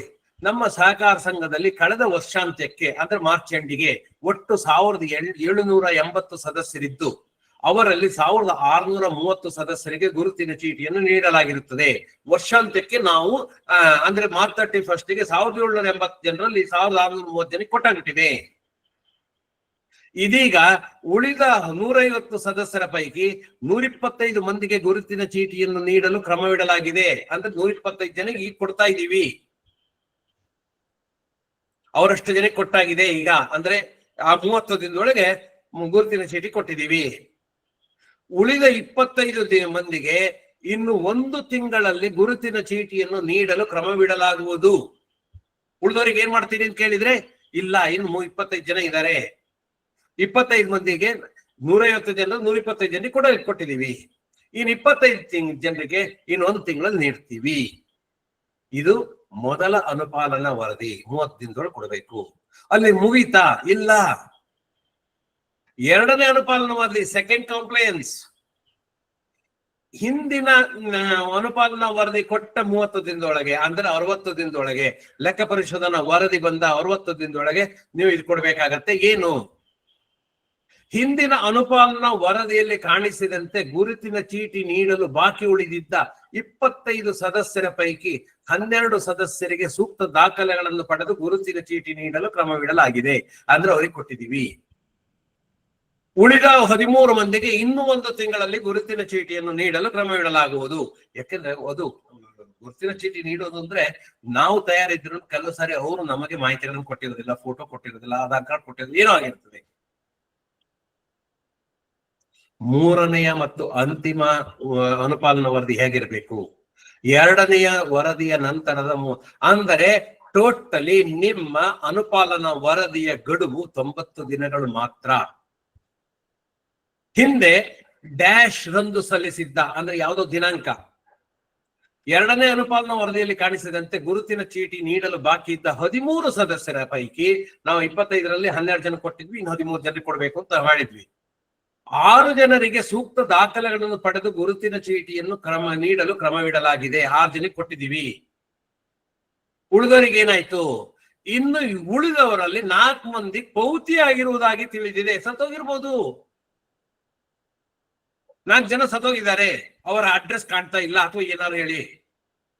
ಇನ್ನುಳಿದ 3 ಮಂದಿಯನ್ನು ಸಂಪರ್ಕಿಸಲು ಸಾಕಷ್ಟು ಪ್ರಯತ್ನಿಸಿದಾಗ್ಯೂ ಪ್ರಯೋಜನವಾಗಿರಲಿಲ್ಲ. ಈ ಪ್ರಕ್ರಿಯೆಯನ್ನು ಇಲ್ಲಿಗೆ ಸಮಾಪ್ತಗೊಳಿಸಲು ತೀರ್ಮಾನಿಸಲಾಗಿದೆ. ಇನ್ನು 3 ಜನಕ್ಕೆ ಕೊಡಕ್ ಆಗೋದಿಲ್ಲ, ಅವ್ರು ಇಲ್ವೇ ಇಲ್ಲ, ಅಡ್ರೆಸ್ಸೇ ಇಲ್ಲ, ವೇರಬೌಟ್ಸ್ ಇಲ್ಲ, ಫೋನ್ ನಂಬರ್ ಇಲ್ಲ, ಕಾಂಟ್ಯಾಕ್ಟ್ ಇಲ್ಲ, ಮನೆಗೆ ಹೋದ್ರು ಅವ್ರಿಲ್ಲ. ಅಂದ್ರೆ ಒಂದು ಅನುಪಾಲನಾ ವರದಿಯನ್ನ ಯಾವ ರೀತಿ ನೀಡಬೇಕು ಅನ್ನೋದಕ್ಕೆ ಒಂದು ಸಣ್ಣ ಉದಾಹರಣೆ ನೀಡಿದ್ದೇನೆ. ಇದು ಅನುಪಾಲನಾ ವರದಿ. ನಾವು ಈಗ ನಿಮ್ಗೆ ಗೊತ್ತಾಗಿರ್ಬೋದು ಅನುಪಾಲನಾ ವರದಿ ನಾವು ಹೇಗ್ ನೀಡ್ತಾ ಇದ್ವಿ, ಕಾನೂನಾತ್ಮಕವಾಗಿ ಹೇಗ್ ನೀಡಬೇಕು. ಯಾರ್ಯಾರು ಮುಖ್ಯ ಕಾರ್ಯನಿರ್ವಹಣಾಧಿಕಾರಿಗಳಿದ್ದೀರೋ ಎಲ್ಲರೂ ನೀವೆಲ್ಲ ಒಂದು ಸಾರಿ ಇದನ್ನು ಗಮನಿಸಿ, ನಿಮ್ಮಲ್ಲಿ ಯಾರು ಈ ರೀತಿಯ ಅನುಪಾಲನಾ ವರದಿಯನ್ನು ಕೊಡ್ತಾ ಇದ್ದೀರಿ ಎಂದು ನೋಡ್ಕೊಳ್ಳಿ. ಈ ಅನುಪಾಲನಾ ವರದಿಯನ್ನ ಯಾರಿಗೆ ಕೊಡಬೇಕು? ಪ್ರತಿಯೊಂದು ಹಂತದಲ್ಲೂ ಮೊದಲನೇದು, ಎರಡನೇದು, ಮೂರನೇದು ಯಾರಿಗೆ ಕೊಡಬೇಕು? ಸಂಬಂಧಿಸಿದ ರಿಜಿಸ್ಟ್ರಾರಿಗೆ. ಅಂದ್ರೆ ನಮ್ಮನ್ನ ರಿಜಿಸ್ಟರ್ AR ಇರ್ಬೋದು, DR ಇರ್ಬೋದು, JR ಇರ್ಬೋದು, ಅಥವಾ RCS ಇರ್ಬೋದು, ನಮ್ಮ ವ್ಯಾಪ್ತಿಗೆ ಅನುಗುಣವಾಗಿ ನಮ್ಮ ರಿಜಿಸ್ಟ್ರಾರ್ ಯಾರು ಇರ್ತಾರೆ ಅವ್ರಿಗೆ ಕೊಡಬೇಕು. ಲೆಕ್ಕ ಪರಿಶೋಧಕ ನಿರ್ದೇಶಕರಿಗೆ DD, ಆಯಾ ಜಿಲ್ಲೆಯ ಡೈರೆಕ್ಟರ್ ಆಫ್ ಕೋಆಪರೇಟಿವ್ ಆಡಿಟ್ ಇದಾರಲ್ಲ ಅವ್ರಿಗೆ ಕೊಡಬೇಕು, deputy director of cooperative audit. ಸೌಹಾರ್ದ ಸಹಕಾರಿಯಾಗಿದ್ದಲ್ಲಿ ಸಂಯುಕ್ತ ಸಹಕಾರಿ ಕೂಡ ಕೊಡಬೇಕು. ಇನ್ನು ನಿಮ್ಮ ಲೆಕ್ಕ ಪರಿಶೋಧನೆಯನ್ನ ಇಲಾಖೆಯ ಲೆಕ್ಕ ಪರಿಶೋಧಕರು ಮಾಡಿದ್ರೆ ಅವರಿಗೆ ಲೆಕ್ಕ ಪರಿಶೋಧಕರ ನಿರ್ದೇಶಕರಿಗೆ ಕೊಟ್ಟಿರ್ತೀವಿ, ಅದು ಸಾಕಾಗತ್ತೆ. ಅದೇ ನಿಮ್ಮಲ್ಲಿ ಸಣ್ಣದು ಲೆಕ್ಕಿಗರು, ಚಾರ್ಟರ್ಡ್ ಅಕೌಂಟೆಂಟ್ ಏನಾದ್ರು ಲೆಕ್ಕ ಪರಿಶೋಧನೆ ಮಾಡಿದ್ರೆ ಅವರಿಗೆ ಕೂಡ ಸಲ್ಲಿಸಲು ಮುಂದುವರಿಸತಕ್ಕದ್ದು. ಸೊ ಇದು ಅನುಪಾಲನಾ ವರದಿಯನ್ನ ನೀಡುವಂತ ಕ್ರಮ. ಸ್ನೇಹಿತರೆ, ದಯಮಾಡಿ ನೆನಪಿನಲ್ಲಿ ಇಟ್ಕೊಳ್ಳಿ, ಸಮಯ ಮಿತಿ ಒಳಗಡೆ ನಿಮ್ಮ ಸಹಕಾರಿಯ ಲೆಕ್ಕ ಪರಿಶೋಧನೆ ಮಾಡಿಸುವ ಹೊಣೆಗಾರಿಕೆ ಮತ್ತು ಜವಾಬ್ದಾರಿ ಎರಡು ನಿಮ್ಮ ಮೇಲಿದೆ. ಅಂದ್ರೆ ಮುಖ್ಯ ಕಾರ್ಯನಿರ್ವಹಣಾಧಿಕಾರಿ ಮತ್ತು ಬೋರ್ಡ್ ಎರಡು. ಈಗ ಎಲ್ಲರೂ ಗೊತ್ತಾಯ್ತಲ್ಲ, ಈಗ ದಂಡನೆಗಳನ್ನ ನೋಡಿದ್ರಿ, ಎರಡು ನಿರ್ದೇಶಕರು ಮತ್ತು ಮುಖ್ಯ ಕಾರ್ಯನಿರ್ವಹಣಾಧಿಕಾರಿ. ಹಾಗಾಗಿ ನಿಮ್ಮ ಸಹಕಾರಿಯ ಲೆಕ್ಕಪತ್ರಗಳು ಸರಿಯಾಗಿದೆ ಮತ್ತು ಕಾನೂನುಬದ್ಧವಾಗಿದೆ ಅನ್ನೋದನ್ನು ದೃಢೀಕರಿಸಲಿಕ್ಕೆ ಲೆಕ್ಕ ಪರಿಶೋಧನೆ ತುಂಬಾ ಅಗತ್ಯ ಇದೆ. ಹಾಗೆ ಕ್ರಮವಾಗಿ ನಿರ್ವಹಣೆ ಮಾಡೋದ್ರಿಂದ ಈ ಲೆಕ್ಕ ಪರಿಶೋಧನೆಯ ಲೋಪದೋಷಗಳನ್ನ ನಿವಾರಿಸಬಹುದು, ಕಡಿಮೆ ಮಾಡ್ಕೊಳ್ಬಹುದು. ಸೊ ಇದಾಗಿತ್ತು ಸ್ನೇಹಿತರೆ ಇವತ್ತಿನ ಒಂದು ಸೆಷನ್ ನಲ್ಲಿ. ಈ ಲೆಕ್ಕ ಪರಿಶೋಧನೆ ಬಗ್ಗೆ ನಾವು ಅನೇಕ ವಿಚಾರಗಳನ್ನು ತಿಳ್ಕೊಂಡ್ವಿ. ಇದಿಷ್ಟು ಸಮಯ, ಇದು ಅನುಪಾಲನಾ ವರದಿವರೆಗೆ ಏನೇನ್ ಮಾಡಬೇಕು ಅಂತ ತಿಳ್ಕೊಂಡ್ವಿ. ಹಾಗಾಗಿ ಒಂದು ಭಾಗ ಲೆಕ್ಕ ಪರಿಶೋಧನೆಯ ಒಂದು ಭಾಗ, ಪ್ರಾಥಮಿಕ ಭಾಗ ಮತ್ತು ಅತಿ ಮುಖ್ಯವಾದಂತಹ ಭಾಗವನ್ನು ಮುಕ್ತಾಯ ಮಾಡ್ತಾ ಇದ್ದೀವಿ. ಮುಂದಿನ ಅವಧಿಗಳಲ್ಲಿ ನಾವು ಸಹಕಾರ ಸಂಸ್ಥೆಗಳಲ್ಲಿ ಮೋಸ, ವಂಚನೆ, ಹಣ ದುರುಪಯೋಗದ ಪ್ರಕರಣಗಳು ಕಂಡು ಬಂದ್ರೆ, ಮಿಸ್ಅಪ್ರಾಪ್ರಿಯೇಷನ್ ಅಂಡ್ ಫ್ರಾಡ್ ಅವುಗಳು ಬಂದ್ರೆ ಏನ್ ಕ್ರಮ ವಹಿಸ್ಬೇಕು, ಯಾರ್ಯಾರದ್ದು ಏನೇನ್ ರೆಸ್ಪಾನ್ಸಿಬಿಲಿಟಿ, ಯಾವ್ಯಾವ ರೀತಿ ಅದರ ಬಗ್ಗೆ ಕ್ರಮ ಇಡಬೇಕು, ಕ್ರಮವಿಡದಿದ್ದಲ್ಲಿ ಏನಾಗತ್ತೆ, ಕ್ರಮವಿಟ್ರೆ ಏನಾಗತ್ತೆ, ಅವುಗಳನ್ನ ವಸೂಲಿ ಮಾಡೋದು ಹೇಗೆ, ಅದ್ರ ಬಗ್ಗೆ ಸಮಗ್ರವಾಗಿ ತಿಳ್ಕೊಳ್ಳೋಣ.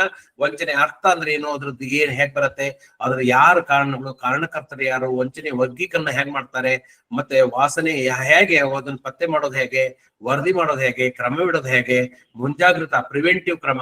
ಈ ನಮ್ಮ ಸಂಸ್ಥೆಯಲ್ಲಿ ಮೋಸ, ವಂಚನೆ, ಹಣ ದುರುಪಯೋಗ ಆಗದೆ ಇರೋಕ್ಕೆ ಏನೇನು ಮುಂಜಾಗ್ರತಾ ಕ್ರಮ ಇಡ್ಬೋದು, ಹಾಗೆ ಆಗೋಗಿದೆ ಅದನ್ನ ನಿವಾರಿಸ್ಕೊಳ್ಳೋದು ಹೇಗೆ, ಅದಕ್ಕೆ ಪೋಸ್ಟ್ ಮಾರ್ಟಮ್ ಪುನಿಟಿವ್ ಅಂದ್ರೆ ಶಿಕ್ಷೆ ಕ್ರಮಗಳು ಏನೇ, ಮತ್ತೆ ಪ್ರಿಕಾಷನರಿ ಏನೇನ್ ಕ್ರಮಗಳು, ಇವುಗಳನ್ನ ಮುಂದಿನ ಅವಧಿಗಳಲ್ಲಿ ಲೆಕ್ಕ ಪರಿಶೋಧನೆಗೆ ಸಂಬಂಧಪಟ್ಟಂತೆ ಮುಂದುವರೆದ ಭಾಗವಾಗಿ ತಿಳ್ಕೊಳ್ತಾ ಬರೋಣ ಅಂತ ಹೇಳ್ತಾ, ಸೊ ಇದಾಗಿತ್ತು ಇವತ್ತಿನ ಅವಧಿಯನ್ನ ಮುಕ್ತಾಯ ಮಾಡೋಣ. ಮತ್ತೊಮ್ಮೆ ಹಾಜರಿರುವಂತಹ ಎಲ್ಲ ಸಹಕಾರಿ ಬಂಧುಗಳಿಗೆ ನಮಸ್ಕಾರ ತಿಳಿಸ್ತಾ, ಶುಭರಾತ್ರಿಯನ್ನು ಕೊಡ್ತಾ, ಮತ್ತೆ ನಿಮ್ಮ ಭೇಟಿ ಮತ್ತೆ ಮುಂದಿನ ವಾರ ಇದರ ಮುಂದುವರೆದ ಭಾಗವಾಗಿ 19ನೇ ತಾರೀಕು ಸೇರ್ಕೊಳ್ಳೋಣ ಅಂತ ಹೇಳ್ತಾ ಇವತ್ತಿನ ಅವಧಿಯನ್ನು ಮುಕ್ತಾಯ ಮಾಡ್ತಾ ಇದ್ದೇನೆ. ಜೈ ಸಹಕಾರ. ನಮಸ್ಕಾರ.